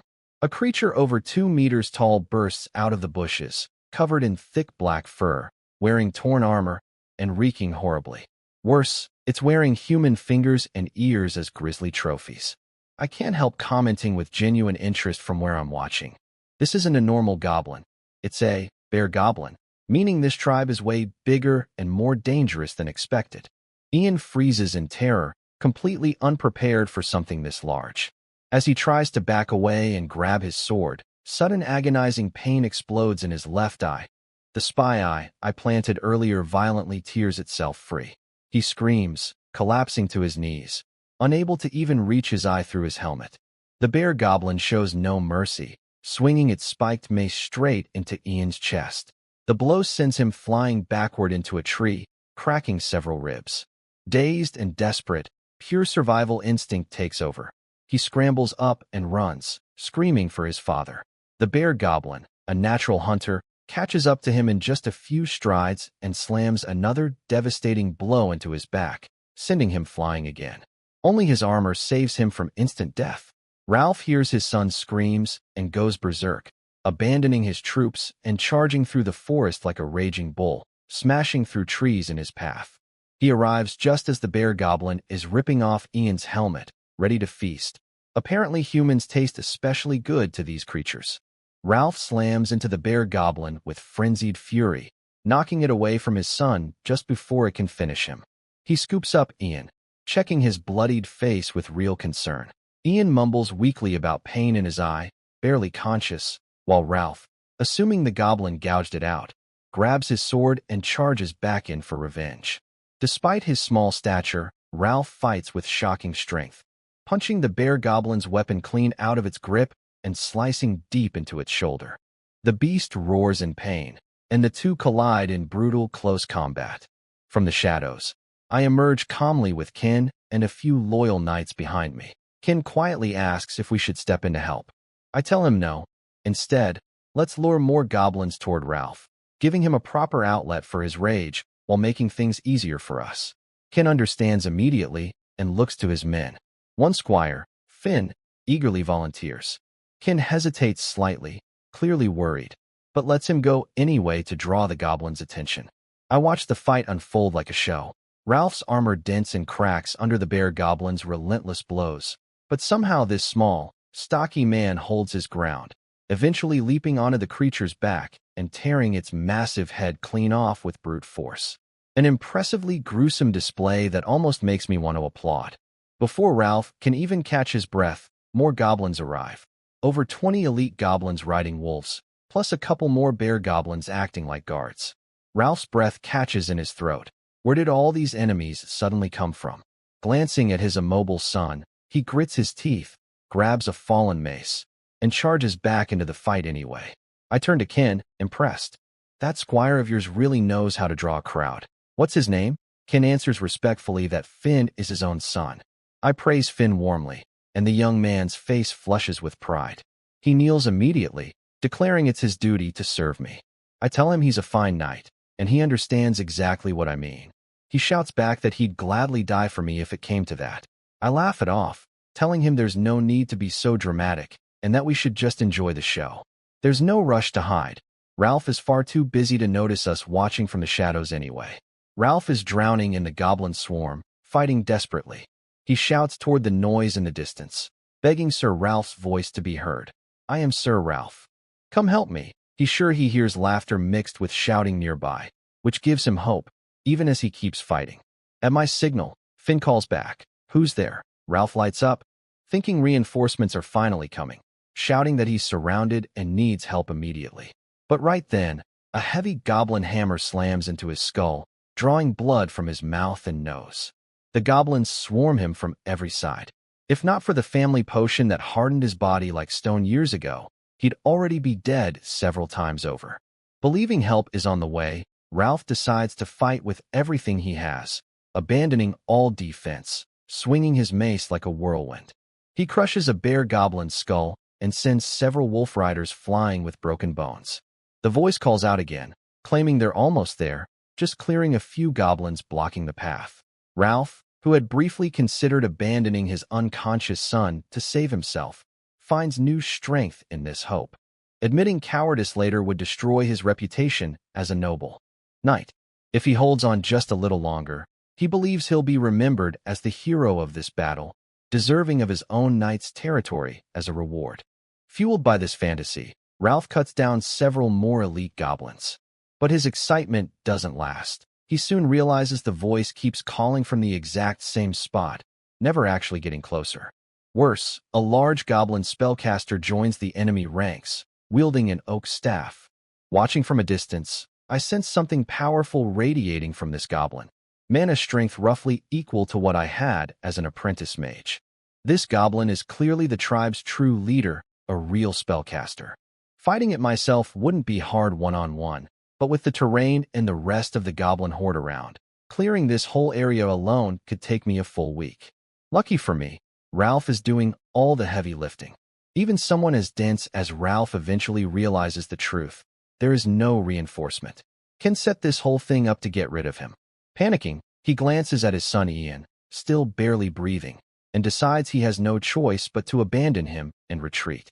Just as Ralph starts backing away, fighting his way out, the goblin spellcaster raises its staff and fires a sickly green beam that strikes Ralph square in the back. A strange green mist creeps across his skin. At first, nothing happens, but moments later, nausea and weakness hit him hard. He's been poisoned. His tough body keeps him standing, but in a fight this brutal, even a small drop in strength could be fatal. Seeing the moment is right, I give the order and place my hand on Ken. I cast Greased Heels on him, boosting his speed by nearly a third. Ken, impressed, activates his own ability, Blood Burn, turning his skin a fiery red as crimson flames flicker across his body, pushing his combat level up to rank 3 temporarily. Ken charges in, his sword wreathed in burning crimson light, aimed straight at Ralph. Ralph screams in confusion, raising his weapon to block. Too late. Ken's flaming blade slices clean through both his mace and his arm in one stroke, the attack carrying through nearly 10 meters, slicing apart several bear goblins and elite goblins in its path. The effort drains Ken immediately afterward, dropping him back to rank 2. He's too old to sustain that potion's power for long, but it was enough. Ralph, missing an arm now, is thrown aside by the force of the blow. Clutching the stump, he screams in disbelief that I'm Lord Thorn's knight too, accusing Ken of betrayal. Ken just stares down at him coldly. Only now do you remember you're our Lord's knight, Ralph? With the goblin spellcaster's attention fully locked on this fight, I slip in from behind. My mage hand materializes, gripping a blade and swinging it at the spellcaster, while I unleash everything I have with both hands, combining Disarming Strike with Fire Arrow at the same time. Teamwork between myself really pays off. My blade knocks the staff clean out of its grip, and in the same instant, several fire arrows slam into its exposed back. It bursts into flame instantly, dying before it can even scream. I catch the falling oak staff out of the air as the fire dies down. Silence falls over the battlefield. The surviving goblins, already cowardly creatures by nature, completely lose their will to fight once their leader is dead. They scatter in terror like startled hornets, and I let my men finish them off instead of chasing. Ralph's own troops finally arrive on the scene, confused by everything they're witnessing. I pull out the letters I recovered and address the crowd directly. Ralph, you dared betray your oath as my knight. You conspired with my treacherous Uncle Carson to steal my land. Together, you raised grain prices and ran predatory loans that drove my people to ruin, forcing them to sell their own wives and daughters just to survive. As of today, I strip you of your knighthood. You will be taken back in chains to await my judgment. My voice rings out across the battlefield, confident and commanding, and the crowd believes every word, because it's all true. Many of the militiamen here were victims of Ralph and Carson's schemes themselves. With their baron declaring Ralph guilty, no one doubts it for a second. Punish Ralph. Long live Lord Thorn, Finn shouts, instantly igniting the crowd's emotions. Everyone glares at Ralph, cursing him while praising my wisdom and greatness. No one doubts a word I said, especially the militia, who feel like I just stood up for them personally. To them, I'm basically a hero. Ralph, missing an arm now, can only point at me in furious silence, finally realizing he was played from the start. He's seething with hatred, desperate to kill me on the spot, but poisoned, badly wounded, and crippled, he can barely even stand, let alone fight. I order my men to bind Ralph and bring him back to the castle. I announce that everyone shares in today's victory and deserves a reward. 5 silver coins for every soldier and squire. The militia, most of whom barely fought any goblins themselves, light up with excitement, looking at me like I'm a saint. Their gratitude bursts out in one familiar chant. We can never repay Lord Thorn's kindness. Ken leads the remaining troops to finish off the retreating goblin tribe, while I head back to town with a few militiamen, escorting Ian's body and the unconscious Ralph. I don't even need to say anything. The men start spreading exaggerated stories about Ralph's crimes on their own, the rumors growing wilder with each retelling until people start claiming Ralph conspired with Carson to assassinate me directly. I don't know about any of this yet. I'm too busy ransacking Ralph's house. Compared to Carson, Ralph turns out to be much less wealthy.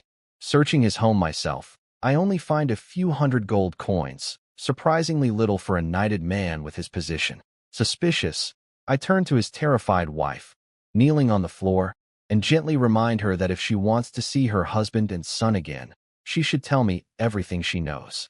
She breaks down immediately, confessing that most of his money went toward buying strange materials, not savings. Curious, I have her show me where they're stored. The list includes ingredients I don't recognize, some not even covered in my alchemy book. He'd even spent a fortune, close to 1,000 gold, on special sealed storage containers just to preserve them properly. It clicks for me. Ralph wasn't just hoarding ingredients randomly. He was likely trying to recreate the same potion that gave him his stone-tough body in the first place. I order the servants to tear the house apart and find everything suspicious.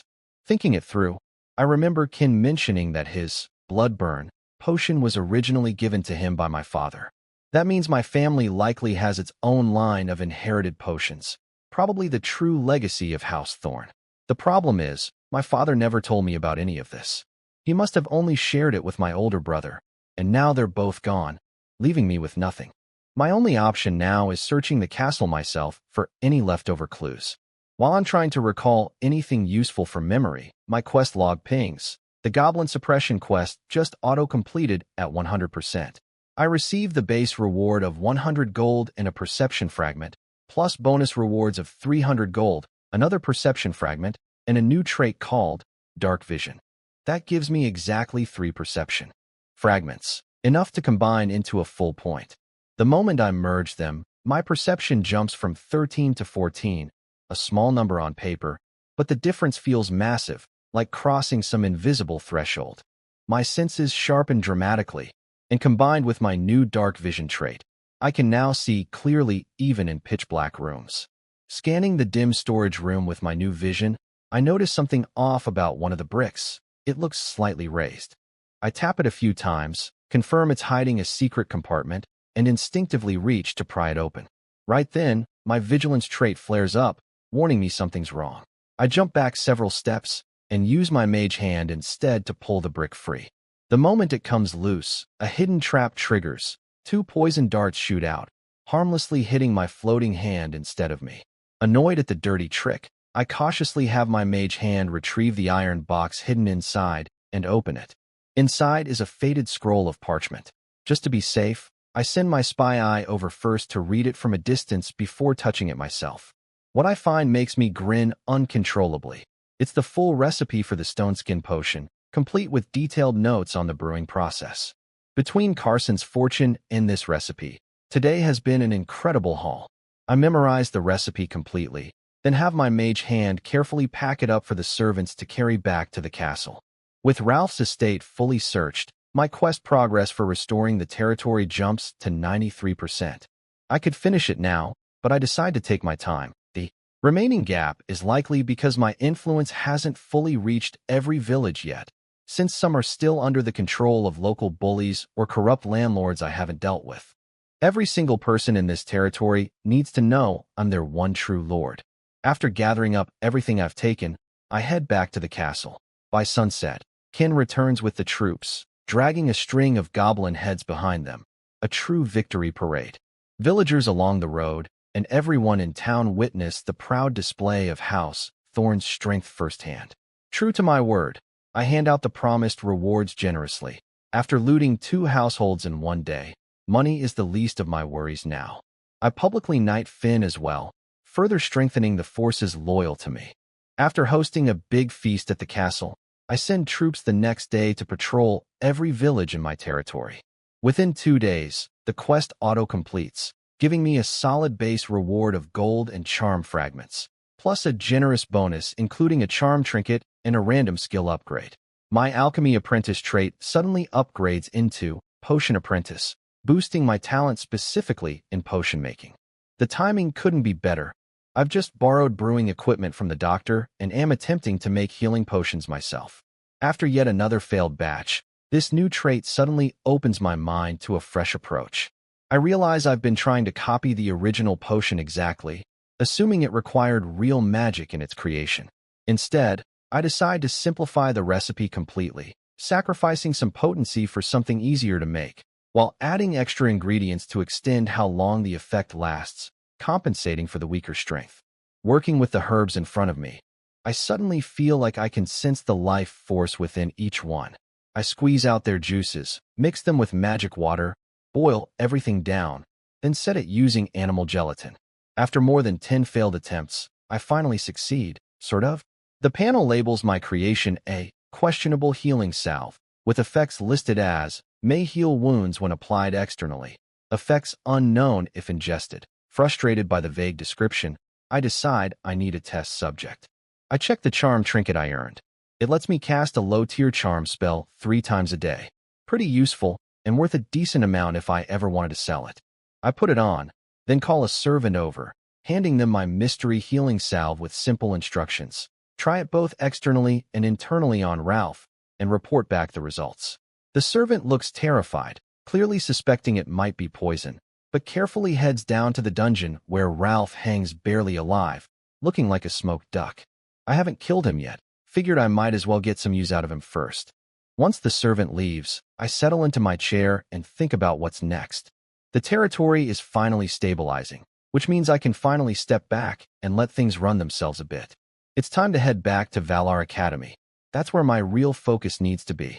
Counting my finances, after setting aside enough to keep the territory running smoothly, I can personally take about 4,000 gold coins with me. I'm genuinely wealthy now. Controlling the territory's finances really does make a difference. A lot of this credit goes to Uncle Carson, whose loan contracts and land deeds turned out to be an absolute goldmine. Using those documents alone, I managed to bring nearly 500 farmers from Gaz village over to Northwind Town. All I had to offer them was bread, hot water, and proper housing, and now they work harder than oxen out of sheer gratitude. Searching through every corner of the castle, I finally find the recipe for the blood-burn potion hidden in a secret compartment in my father's old room. Unfortunately, like the stoneskin potion recipe, this one's a true high-tier potion, far above something simple like a healing salve. Since I haven't even mastered basic healing potions yet, there's no point trying these advanced ones right now. Just then, Ed walks in, beaming with good news. Our soldiers have grown to 60 strong. The flood-damaged salt works are rebuilt, and the clay and marble I asked for have been found near an old abandoned mine that my father used to use. Then he mentions a letter has arrived from the Anderson family. I'm confused. The Andersons are another hereditary baron family, located over 1,000 miles from here. Why would they write to me? Ed explains they have a marriage arrangement with our family. Confused, I ask if it's about me. He clarifies, no, it was for my older brother. My interest, briefly sparked, immediately deflates. My father arranged a fiancée for my brother and never bothered telling me. Ed adds that the engagement was set up just 3 months ago. She's officially his fiancée, not yet his wife. That distinction matters a lot, legally. If my brother had actually married her before he died, inheritance law would have allowed his wife to claim the title and land instead of me, meaning some woman I've never met could have become baron instead. I open the letter, trying not to laugh at the timing. Engaged for barely any time before my brother died. The letter is from Ivy Anderson, my almost sister-in-law. She clearly hasn't fully processed her fiancé's death, and between the lines, I can sense some lingering resentment, some directed at my brother, some seemingly at me too. Because news travels slowly, she'd actually sent 2 letters. The first reached the academy after I'd already left for home, so this second one followed me here instead. After expressing some concern and offering condolences, she asks if we could meet in person. Tucked inside the letter is a Walls banking note worth 200 gold coins, redeemable at any bank or merchant guild in the kingdom. For an unmarried young woman, that's a serious chunk of her own personal savings, showing she's genuinely sincere about wanting to talk. I don't mind meeting her, though I need to think about where. After considering it, I write back suggesting we meet at Valar Academy instead, since I'm about to head back there anyway. By the time my letter reaches her and she sets out, I'll likely already be back at school waiting. After replying to Ivy's letter, I head straight for the territory's abandoned mine. It used to be a copper mine, abandoned sometime during my father's rule for reasons I don't know. The moment I step inside, I spot limestone scattered across the ground, and nearby, I find the clay I need too. Perfect. Now I have everything to try making cement. I have my servants build a kiln right there and instruct them to mix limestone and clay at roughly a 4-to-1 ratio, with a pinch of iron powder, then fire it as hot as possible. I leave the blacksmith in charge of monitoring the heat. With that handled, I turn my attention to the dark tunnel ahead. If there's still leftover copper down there, it would be worth checking out myself. Thanks to my dark vision trait and light spell, the darkness doesn't bother me at all. I draw my oak staff and carefully tap along the walls and old support beams as I go, memorizing which spots look unstable. Moving slowly and carefully, I tap the wall again. This time the hollow echo is followed by a chilling, skittering sound, like dozens of legs scuttling across stone. A swarm of fist-sized black spiders pours out from the darkness ahead, some as big as wash basins. Cave spiders. I recognize them immediately as they surge toward me, their compound eyes glinting eerily. I retreat quickly and pull out a flask of oil I always carry, specifically meant to boost my fire arrow's power. I throw the flask, then cast fire arrow, igniting the oil in a blinding flash that lights up the whole tunnel. The spiders shriek. Some curl up and burn, others scatter, but a few charge straight at me. Good, I want this. I use my mage hand to grab the attacking spiders while slicing them open with my sword. The moment one hits the ground, my mage hand tears it open and pulls out its venom gland. After harvesting 8 glands this way, the remaining spiders finally scatter and flee. Stepping over their bodies, I keep moving deeper, thinking the sticky glands might actually be useful in my healing salve recipe. I figure I'll trust the instinct. Worst case, Ralph dies testing it, and I just tweak the formula. Eventually, I reach the abandoned end of the mine and pass a few discarded mine carts, finally understanding why this place was shut down. Glowing moss lights the path ahead, revealing something incredible, an underground world of jagged stone formations stretching out before me. This world apparently really does have an underworld beneath it, a massive space rivaling the surface, home to creatures like deep dwarves and dark elves, full of valuable resources, but extremely dangerous. This part of the mine sits close to that underworld, maybe just a few hundred meters from breaking through completely. I drop down into this space and touch the nearby rock wall. The mana radiating from it is far stronger than any normal mineral vein. This is mana stone, a rare material packed with magical energy, used to fuel advanced steam-powered machinery. Deposits like this usually come with gold, silver, copper, and iron nearby too. I've genuinely struck it rich. The only real problem now is how to mine it safely, and more importantly, how to keep it secret. If any noble found out I had access to mana stone, they'd come after it immediately. It's considered a strategic resource. Selling it openly would attract serious scrutiny. For now, I decide to quietly mine the gold and copper instead, and figure out the mana stone situation later. Running my hand along the glowing wall, feeling almost giddy at the thought of all this potential wealth, I suddenly feel every hair on my body stand on end. Something's wrong. I instinctively step back several paces, staring warily at a large boulder nearby that looks completely ordinary, just like dozens of other rocks scattered around the cave floor. I can't figure out why my vigilance trait is warning me about a plain-looking rock. Using my mage hand, I tap it cautiously from 10 meters away. It sounds exactly like stone should sound. Looks like stone, sounds like stone, but something tells me it isn't. Then it moves. Cracks spread across the boulder's surface as it suddenly shifts shape, a hard shell-like exterior forming, and 2 massive claws, one bigger than the other, burst out from underneath. A creature nearly 2 meters tall, somewhere between a rock and a lobster, rises up and stands before me on 2 legs. A rock shrimp. I recognize the species immediately. A full-grown one has strength and defense rivaling Ralph's stone skin enhanced combat ability. Worse, they're known to live in colonies. The disturbed rock shrimp lets out a low groan. Looking around, I realize what I mistook for ordinary boulders scattered across the cave floor are actually dozens of these creatures, all beginning to stir and reveal their limbs and claws. There must be at least 50 of them. Even with my entire army, taking on this many of these absurdly tough creatures would be a losing battle. The smartest move would be to avoid provoking them entirely. Luckily, rock shrimp are slow, low intelligence, and not very aggressive. Even standing just 10 meters away, none of them show any interest in attacking me. Knowing their value and temperament, a bold idea starts forming in my mind. I watch the rock shrimp colony with growing excitement, knowing their true value won't even be discovered by the wider world for years to come. Inside each one beats a stone crystal, their actual heart, packed with pure, powerful mana. Once removed, though, that mana dissipates completely within half an hour, which is probably why mages rarely studied them seriously, until one eventually used these crystals as the foundation for something called mana crystal technology, basically the next leap forward from steam-powered magic, like comparing combustion engines to steam engines. Right now, I'm staring at the literal foundation of that future breakthrough. I need at least one or two of these crystals for experiments. Looking at the slow, lazy creatures munching on rocks, I realize physical force won't get me anywhere. My fire spells probably won't even scratch their thick shells either. I need something subtler. I think of my charm trinket. Maybe charm magic could work on them, even though I've never tried it on a creature like this before. I cast Greased Heels to boost my speed and approach one calmly. It barely notices me, too absorbed in eating rocks. I cast Charm on it directly. Suddenly, the creature turns toward me affectionately, nuzzling against me like an overly large pet. Getting bumped by something this massive feels like getting hit by a wall.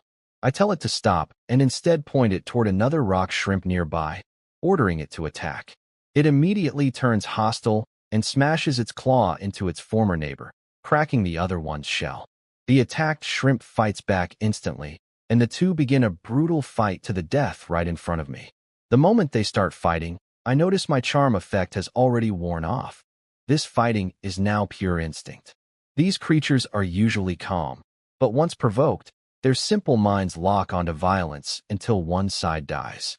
That stubbornness is probably what keeps their population in check, since they only take about 40 days to mature and reproduce asexually once grown.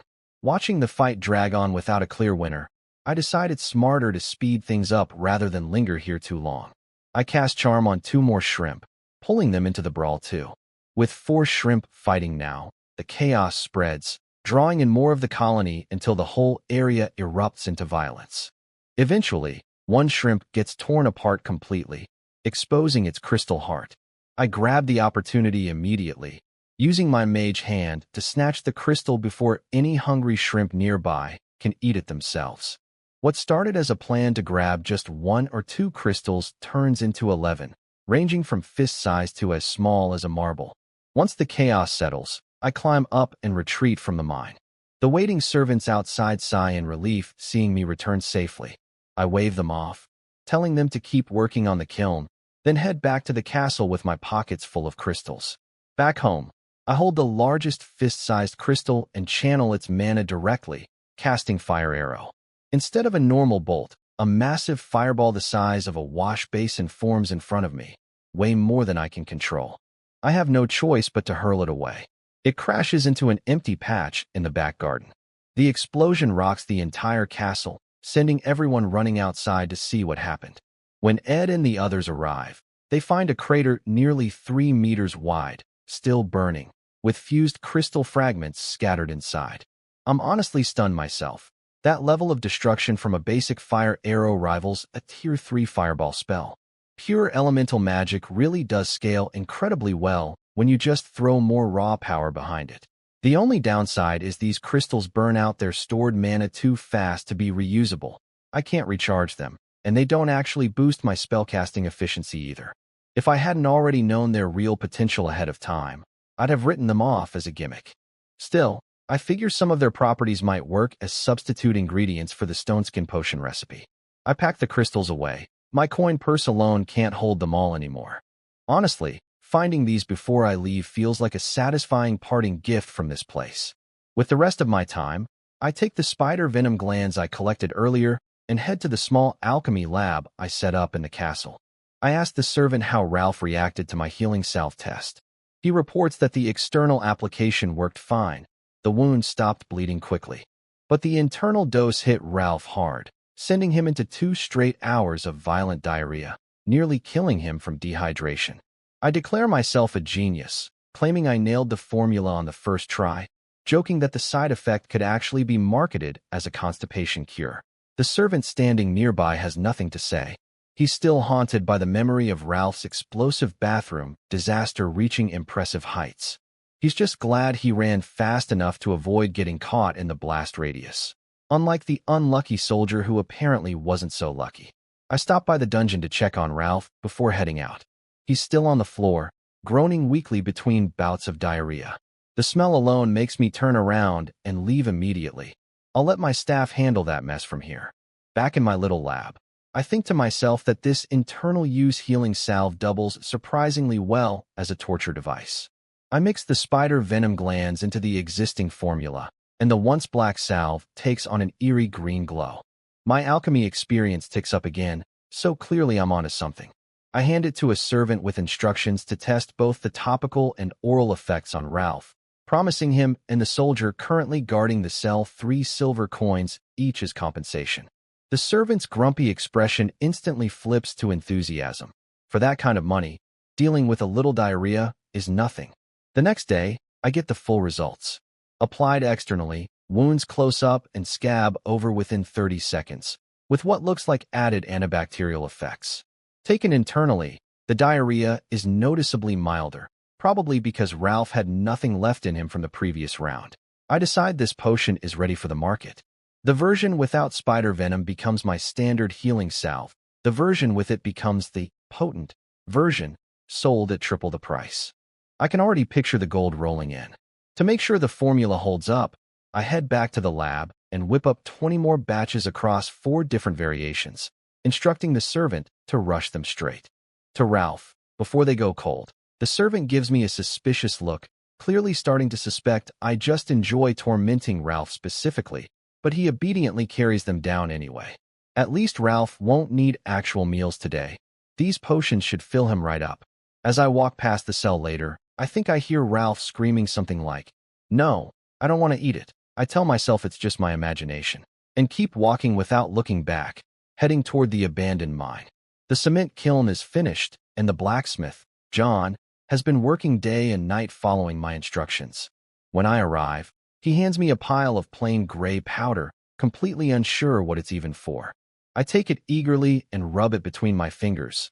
The texture feels exactly like the cement powder I remember from my old life. It's working. I have them mix it with water, sand, and gravel, testing several different ratios purely by instinct since I don't remember exact measurements. Once several batches are mixed, I set them aside to harden naturally and leave John in charge of monitoring the results. As Baron, giving the initial direction is enough. The rest is for my staff to handle. I'll come check on the results later. With that settled, I decide it's time to head back to Valar Academy. After collecting the final test results on Ralph the next day, I board a ship bound for Starbase City. Meanwhile, back at Viscount Kevin's estate, his steward Fulwin can no longer hide the truth. Word has finally reached Kevin that Carson's entire family was wiped out by bandits, and that I personally inherited everything, and that Ralph's assassination plot against me was exposed and his family dealt with too. Kevin is furious, demanding answers from Fulwin, who simply bows his head and takes the blame without arguing. He knows better than to make excuses with his master this angry. Kevin vents some of his anger but doesn't actually punish him too harshly. Deep down, he knows there's no easy way to take me down anymore. What surprises him most is that I managed to fully restore order and revive the territory's economy in just 2 weeks. If I weren't already his enemy, he might have actually respected me. For now, all Kevin can do is try to slow my recovery and look for another way to pressure me into swearing loyalty to Count Weddlebrough. With a sigh, he decides not to spend all his energy fighting me directly and turns his attention to other Baron families instead. Then he remembers something. His son, Doug, also attends Valar Academy. Doug apparently has decent magical talent and joined the official mage class last year. Kevin instructs Fulwin to pass along a message. Doug should keep an eye on me, and ideally test me a little. Kevin briefly wishes his younger son could be as impressive as me, but quickly dismisses the thought, placing his real hopes in his older son Reg instead, who has already become a Godpath walker, clearly superior to Doug in his eyes. My journey back is remarkably smooth. I leave without telling anyone in advance, reach Starbase City in 2 days, catch an airship, and arrive at Valar Academy 3 days later with no trouble at all. I'm back, Valar Academy. Honestly, even while I was settling things at home, I never felt completely safe. Real power doesn't bow to rules, and if someone sent an assassin far stronger than me, I'd have had no real way to stop them. But here at the Academy, founded by one of Wall's legendary mages, Anyone bold enough to try an assassination here would be challenging that legendary mage directly. Word of my quiet return to the academy doesn't stay quiet for long. Eunice, who apparently checks the plaza daily, spots me immediately. Lorian, you're back. She rushes toward me, practically bursting with excitement, scolding me for not telling her in advance. Just as she's about to throw her arms around me, she catches herself and stops short, flipping her hair instead to play it cool. The motion brushes her rose-scented hair right across my face, which catches me off guard for a second. Is this some kind of reward? Realizing what she just did, she gets flustered, her pale cheeks turning slightly pink, and quickly pulls out a bag of coins, claiming it's an apology for her clumsy mistake. Her movements are stiff and awkward. Clearly she's not used to apologizing to anyone. Just glancing at the bag, I can tell it's worth well over 100 gold coins. As tempting as it is, I don't want to take advantage of her generosity again, even if accepting feels like the polite thing to do given how sincere she's being. Since you insist, I'll graciously accept your kindness, Eunice, I say with a smile, while pulling out an even bigger pouch from my bag. And this is what I owe you. She blinks, confused for a second before realizing it's the money she lent me before. She'd honestly forgotten about it herself, surprised I even remembered. Normally careful with every coin, she suddenly doesn't want to take it back. Something about it bothers her, like accepting repayment might somehow end the connection between us. She's never really had a true friend before and doesn't quite know how relationships are supposed to work, so some part of her instinctively feels like this unpaid debt is what's keeping us tied together. She turns her head away and changes the subject instead. I already know what happened with your family. Just keep the money. I don't need a few hundred gold coins that badly. I sense there's something deeper behind her refusal. It's clearly not pity, since most people would consider inheriting a title and territory good news, not something to feel sorry about. I can't quite figure out what's going on in her head, but I decide not to push it. Honestly, not repaying debts is kind of my specialty anyway, and there's no interest written into the IOU regardless. To shift the mood, I ask if Professor Caleb scolded her while I was away. She huffs, complaining that he singled her out again for still not knowing Mage Hand despite sitting next to me for so long, which she insists is somehow my fault for never properly teaching her. I remind her gently that I did teach her. I don't care. If I didn't learn it, that means you didn't really teach me, she insists stubbornly, swinging her twin ponytails like she might smack me with them. I play along, apologizing for my supposedly terrible teaching, which softens her instantly. She backs off, muttering that she didn't mean it that seriously. We end up walking to my dorm without really noticing. Once she checks that no one's around, she pulls out a glowing golden rose from her pocket, solid gold in appearance, yet somehow alive with energy. I recognize it immediately as a class change item, the Rose of Wujin, also known as the Goddess's Rose. Looks like you're ready, Eunice, I say, watching her closely. She takes a deep breath and nods, admitting that if this fails, she'll just remain an ordinary person forever. Under my gaze, she finally crushes the golden rose in her hand. Golden light bursts from the broken flower, swirling into her body. A faint coin-shaped mark appears on the back of her hand, and in that instant, she learns the actual requirement for becoming a God Path Walker. She has to personally earn at least 10,000 gold within 1 month, through any means, as long as it's not simply given to her by someone else. The moment she reads this condition out loud, a thread of light flies out from me and lands on the coin mark, filling about a 20th of it. I blink. Wait, what? Eunice explains, completely serious. The ritual has officially valued me, as a personal connection she's gained, at exactly 500 gold. I throw open my door, offended. 500? You're kidding me. She follows right behind, insisting just as seriously that she thinks I should actually be worth more. So how much am I worth to you? I ask. 1,000 tops. Oh, come on. I'm priceless. I flick her on the forehead, and we end up bickering our way into my room. Seeing me pretend to be annoyed brings back that easy, comfortable feeling we always used to have together. But then reality sets in for her. She needs to earn at least 9,500 more gold within a month, completely on her own. If she could just use her father's business connections, she could probably hit that number instantly. But doing it truly from scratch, without leaning on anyone else's help, worries her. This ritual is meant to draw the real attention of the goddess of wealth herself. If she tries to cheat or cut corners, there's no telling whether it'll even count.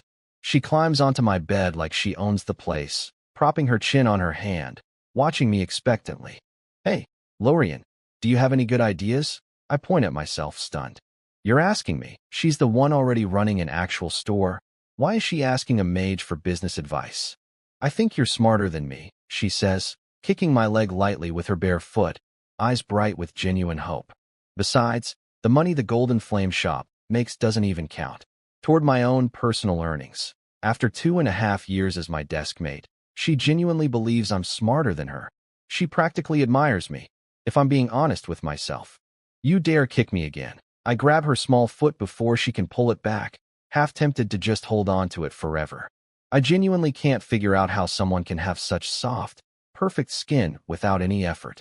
Her embarrassment only grows as I examine her foot more closely than I probably should. Blushing furiously, Eunice threatens to kick me again if I don't say something. When she does, I give her foot a light squeeze without thinking, and she lets out an unexpectedly cute little yelp, immediately turning away in embarrassment.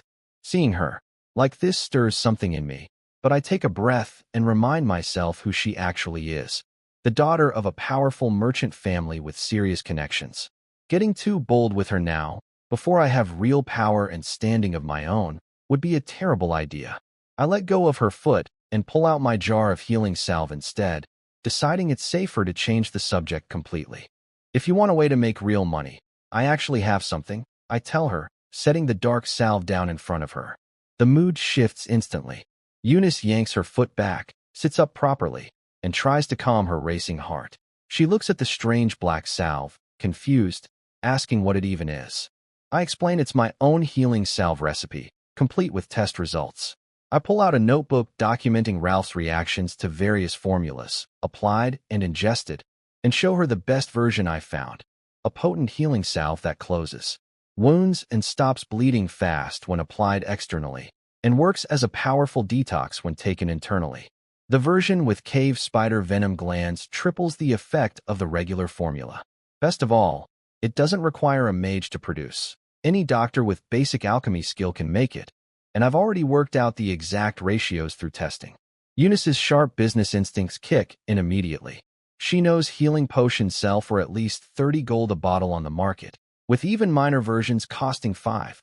Astronomical prices for most people, since only trained potion makers can legally produce them at those rates. My salve, though, could undercut that entire market completely. That's exactly why I'm bringing this to her. Selling something this disruptive on a large scale alone would make me way too many enemies. I need someone with real protection behind them, and she's perfect for that role. For Eunice, this means a real shot at hitting her 10,000 gold goal within the month, something that felt nearly impossible just minutes ago. Lorian, thank you so much. Overcome with excitement, she throws her arms around me and kisses my cheek before immediately realizing what she just did. She turns bright red, pulling back to nervously check my reaction. When I don't react right away, she gets annoyed instead, smacking my chest and accusing me of being used to women kissing me already. No, I just froze for a second, I quickly explain. Stop talking about it, she says, covering my mouth with her hand, flustered all over again. She steers the conversation back to business, discussing patents, sales, and profit splits for the South.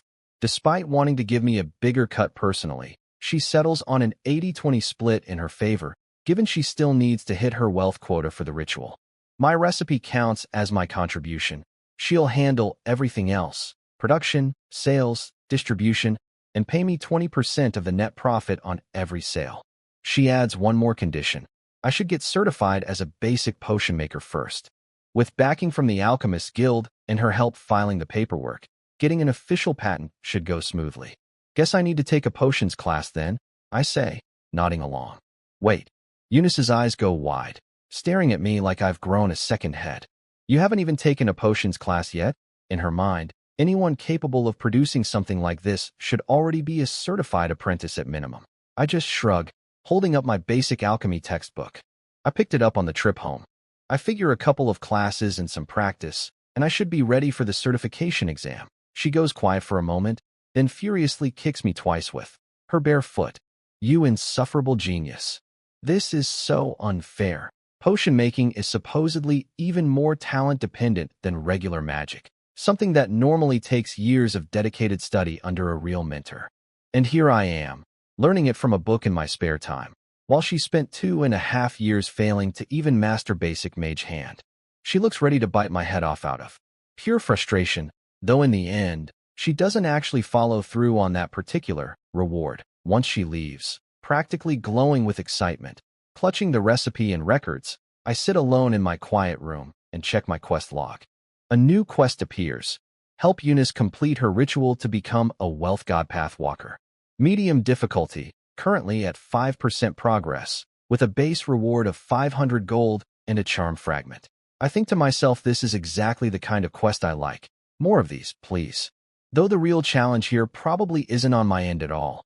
It's going to depend entirely on how well Eunice handles her side of things. Deciding I should keep a closer eye on her progress, I close my status panel and head over to Professor Caleb's office. I'm back, Professor Caleb. I'm glad you made it back so quickly, Lorian. I can go ahead and formally submit your application for the mage class. Seeing me again, Caleb looks visibly pleased. He can easily sense that my mana has grown far stronger since I left. Professor Caleb pulls out a mana measuring device and tests me right there. My mana reads 201. Past 200 already, Lorian, he says, clearly thrilled. He knows my family's situation and is genuinely amazed I managed this much growth without any advanced meditation techniques. Even the gifted students in his official mage class haven't shown progress like this. He looks at me like he's discovered a rare gem, eager to see what I'll accomplish next. Seeing how happy he is, I take the chance to ask about enrolling in a potions class. He doesn't stop me, but offers a gentle warning. Alchemy is a deep, demanding field, and a mage's energy is limited. In his experience, talented mages who try to master too many disciplines at once usually end up mediocre at everything instead of excellent at one thing, and by the time they realize their mistake, it's too late to refocus. I'll keep your advice in mind, Professor, I say respectfully, understanding exactly what he means. But I already know the path I'm walking is different. With my current abilities, picking up extra skills isn't really a risk for me. As long as I can actually master what I take on, it just becomes another tool in my arsenal. He doesn't push the issue further, simply takes 10 gold coins from me and registers me for the potions course. Here at the Academy, only the free public lectures are truly free. Everything else costs money, and even the spells taught in class often come with an additional fee. That's exactly why I spent 2.5 years here, mostly attending public lectures before now. Once registered, I head over to the potions classroom right on time. There are noticeably fewer mages here compared to regular classes. Being a new face, I draw plenty of curious glances. My looks alone spark some quiet conversation among the seated students. The chatter dies instantly the moment a tall, graceful figure walks in. She wears a flowing green robe and a mage's hat woven elegantly from vines and flowers. Her platinum hair flows down, seeming to drift gently as if lifted by an invisible breeze, partially revealing pointed elven ears beneath the strands. Her skin is pale as fresh snow, and her striking features instantly mark her as a high elf. An elf mage? I'm honestly surprised. This is the first time I've seen another race teaching here at the Academy. I guess I really have been keeping to myself this whole time, sticking to the old-fashioned mage routine. When our eyes meet, hers narrow slightly, and I catch a flicker of genuine admiration in them. Isolde, apparently her chosen human name, seems momentarily struck by my appearance, something she's clearly not used to feeling toward a human man. She finds my looks unexpectedly pleasing. Quickly composing herself, she looks away and addresses the class. My human name is Isolde. You may call me that, she announces. I'll be teaching basic alchemy today. For herb identification, please refer to your textbooks on your own time. She launches into a formal lecture on alchemy fundamentals. If I hadn't already maxed out this skill on my own, I'd probably be hanging on to every word right now. But since I already understand most of what she's explaining, I find myself slightly bored. Eventually, she reaches the core of true potion making: extraction and magic flame. These are what separate real alchemy from simple potion mixing. Please pay the required fee here. She taps her wand against the podium, and a glowing magic circle appears, prompting students to scan their academy cards. Anyone who's already paid can skip this step. Everyone else needs to settle up or leave the room. I have my own academy card, of course, though I never had enough spare money before to bother loading it. Barely enough for daily expenses. Things are different now. Before coming here, I'd already converted 1,000 gold coins into 500 academy credits, since credits function as the real currency within these walls. When I scan my card against the circle, 250 credits vanish instantly. Ouch! That hurts watching 500 gold disappear in an instant, even though I can technically afford it now. About a quarter of the class quietly gets up and leaves rather than pay. The rest of us settle in, determined not to waste the money we just spent. Once the magic circle fades, Isolde continues the lesson.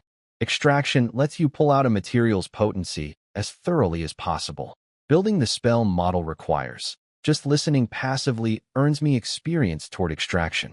Your precision and control over mana directly affects how pure and potent your extraction turns out, she explains, sweeping her hand gracefully.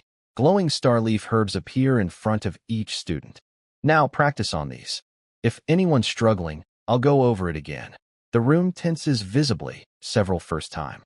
Students look completely lost after her dense explanation, while the more experienced ones immediately start channeling mana, forming swirling vortexes around their herbs to slowly extract the potency inside. I jump right in too, carefully guiding my own mana to construct the spell model for extraction. The mana flows out smoothly, wrapping around the starleaf herb, seeping into its leaves and stem, gradually saturating every cell within it. I focus completely on the herb in front of me, not even noticing Isolde stepping closer. Extraction demands way more concentration than a basic spell. It requires steady, continuous mana flow, unlike most one-shot spells. Once the mana fully saturates the starleaf herb, I close my hand, and a small droplet of green liquid floats up gently in front of me. A slender hand reaches in and lifts the droplet carefully using her own controlled mana. Isolde examines it closely, noting that despite some minor impurities, it's already at 70% purity, then asks if this is my first time practicing the spell. I tell her honestly, I studied the theory from a book, but this is my first time actually casting it. She's quietly stunned. In her experience, achieving this level of purity normally takes dozens of repeated attempts over an entire day. My technique is rough around the edges, sure, but every fundamental principle she just taught is already showing up correctly in my execution. Meaning if I'd practiced even a little beforehand, I'd probably be flawless already. Not bad, she says simply, masking her surprise, setting the sample aside. The rest of the class can't help staring at me now, several looking genuinely shocked once they realize how difficult this spell actually is to master this fast. I ignore their reactions and keep practicing. Learning a brand new spell model naturally boosts my mana too. It climbs from 201 to 205, and the moment I level up extraction, a flood of understanding crashes into my mind. My once clumsy technique instantly becomes smooth and efficient. What used to take me 30 seconds per herb now takes under 10. The other mages in the room, who'd been quietly skeptical, are now completely stunned. They watch my technique sharpen in real time, surpassing students who've been practicing here for weeks or even months. The gap is so large that nobody even feels jealous anymore, just shock. Having burned through more than half my mana, I stop and look up, catching Isolde staring at me with undisguised admiration. Feeling a little self-conscious, I gently remind her, "Instructor Isolde, isn't it time to cover magic flame?" "Oh, yes, of course." She snaps out of it immediately, a faint blush coloring her pale cheeks as she scrambles to regain her composure, clearly embarrassed at getting caught staring. She launches into her lesson on magic flame, explaining that unlike extraction, it's a spell that's easy to learn but extremely hard to truly master. Normal fire isn't precise or hot enough for real potion making. Magic flame's varying temperatures and properties form the entire foundation of true alchemy. As she speaks, she conjures shimmering, colorful flames in her palm, lighting up the whole room, her gaze drifting toward me more than once throughout the explanation. I soak up every word like a sponge. Through her teaching, I finally understand why I kept failing to recreate proper healing potions before. Magic flame is just as essential as extraction, sometimes requiring multiple different flame types layered together for a single brew. No wonder a real healing potion costs 30 gold. The process is genuinely demanding. I also finally understand the complicated flame instructions listed in the Bloodburn and Stoneskin potion recipes back home. They were referencing exactly this technique. The spell model for Magic Flame builds directly on basic fire control, likely fused with another Tier 1 spell called Elemental Absorption. The combination of these two spells became the true cornerstone of alchemy, which is probably why I'm picking it up even faster than Extraction. I raise my hand and instantly form the spell model. A burst of intense red fire erupts in my palm, heat distorting the air around it, temperatures spiking well over 1,000 degrees. Thankfully, the classroom's protective wards keep everyone else from feeling more than a slight warmth. Without pausing, I mentally shift the absorbed elemental particles, swapping the raging red flame for a calm, vibrant green one infused with wood element energy. Isolde's mouth actually falls open in shock. A genius, an absolute genius. Someone brand new to alchemy, already capable of switching elemental flame types on the fly. Whoever trained Lorien Thorn must be incredibly lucky to have such a student. While she's still stunned, I take the opportunity to keep asking questions, trying to milk every bit of extra experience I can from her explanations. Listening to a real teacher is clearly faster than practicing alone. Seeing that I'm not getting arrogant despite my talent, and instead staying humble and curious, only deepens her fondness for me. Normally, her gifted students are cold and distant, barely speaking to her unless she initiates. Being a teacher has felt pretty thankless for her until now. She's been craving a real student to actually teach, as opposed to either prodigies who ignore her or hopeless cases she'd rather avoid entirely. Of course, ask away if anything's unclear, she says, her face softening into a warm smile. Combined with her stunning looks, that smile catches me off guard for a half second. Thankfully, my curiosity wins out over any other distraction, and I quickly ask, "Instructor, how do you control two different?" The experience keeps pouring in with every question I ask, the gains shrinking each time as pure theory alone stops being enough. Real progress now requires hands-on practice instead. Still, jumping straight to level 3 in Magic Flame feels incredibly satisfying. I definitely got my money's worth from this class. At level 3, I can now control two different elemental flame types simultaneously during brewing, more than enough for most basic potion recipes, which usually only need one anyway. I leave the alchemy class feeling pretty pleased with myself. The spells weren't as hard as I expected. I figure if I practice a bit more today, I can try brewing an actual potion in the alchemy workshop tomorrow. Most of the other mages walk out looking dazed, like my performance just shattered their confidence completely. A few of them clearly realize for the first time just how far they really are from true talent. Even Isolde, standing at the podium, seems shaken. She wanted to comfort her students, but realizes she's feeling pretty discouraged herself. She'd always considered herself gifted, but my talent makes hers look like less than half of mine by comparison. Confused, she heads straight to the office, determined to look into who exactly I am, since she doesn't remember any Lorien Thorn being part of the official mage class. This is the first time she's ever taken this much personal interest in a student. On my way back to the dorm, I convert most of my gold into academy credits. Now that I'm an official mage, I'll need credits for workshop access, lessons, and supplies regularly. I keep about 500 gold aside just in case. Looking at my 1,500 credits, I feel reasonably secure. I figure I need to keep my mana fueled properly to train efficiently, so I buy 5 bottles of mana restoration potion at 20 gold each, then spend another 200 credits to buy the actual recipe for it. Apparently a fair price thanks to subsidies from the Alchemists Guild.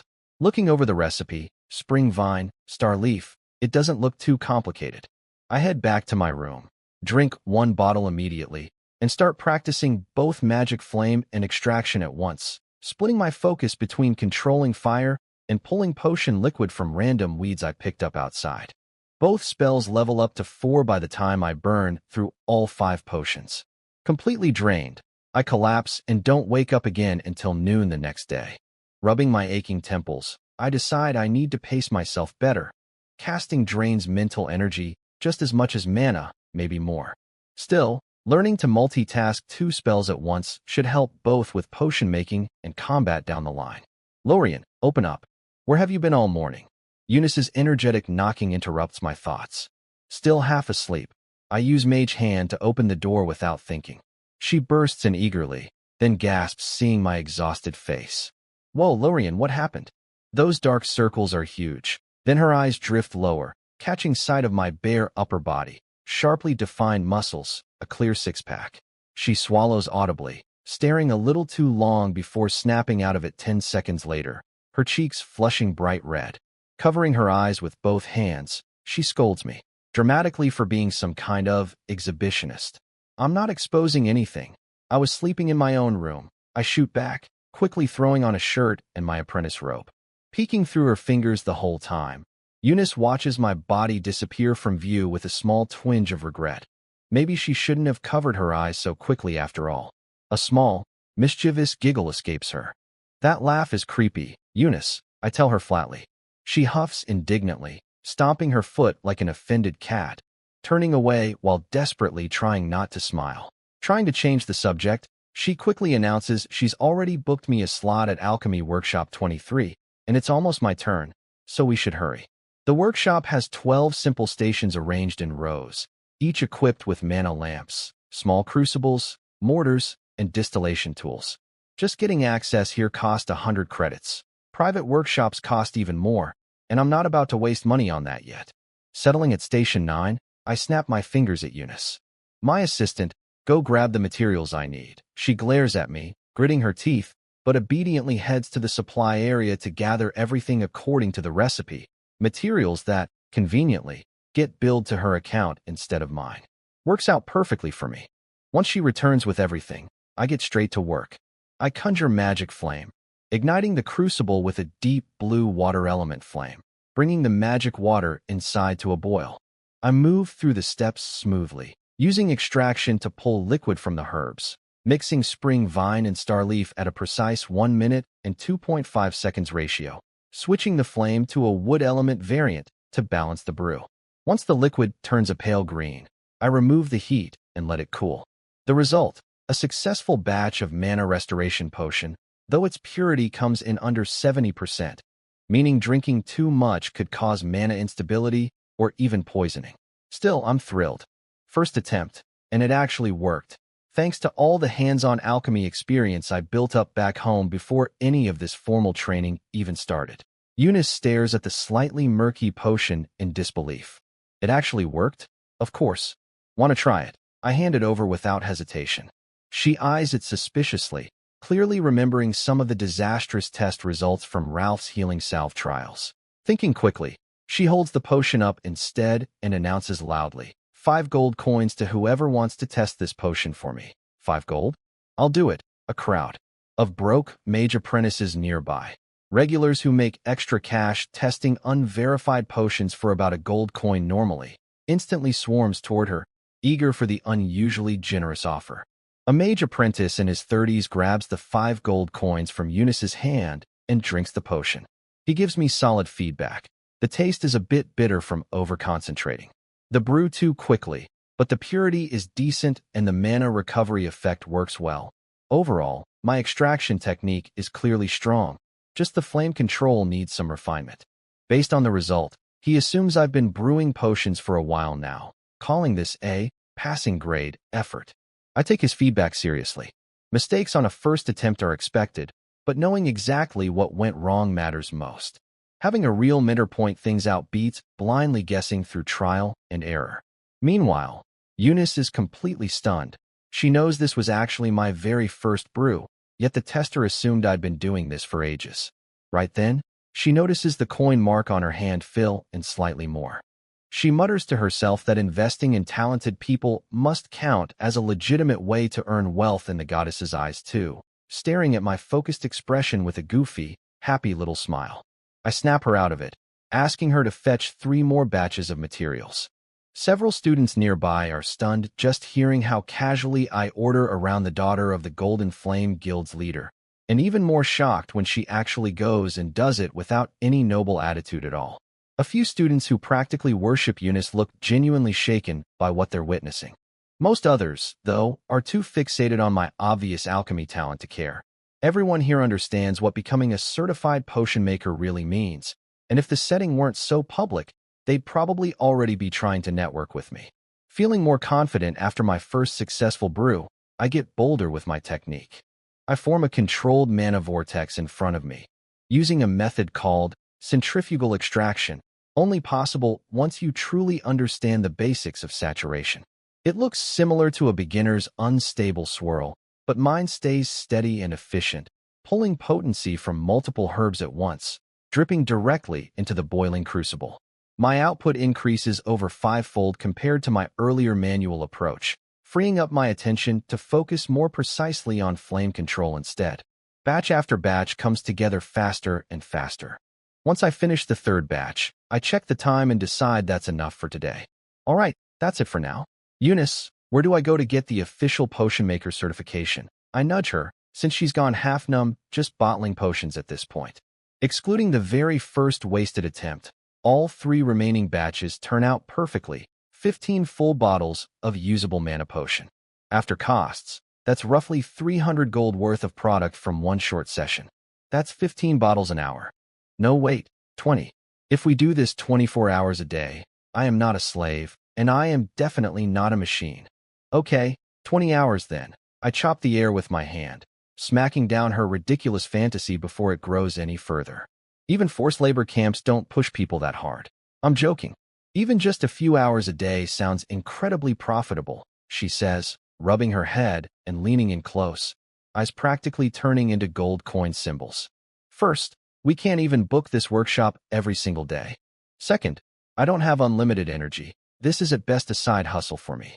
Third, and most importantly, I haven't even gotten my official certification yet. I tap her forehead a few more times for emphasis, making her stumble backward. Stop, my smart little brain is getting knocked stupid, she mutters, finally settling down, looking slightly embarrassed remembering how greedy she just sounded.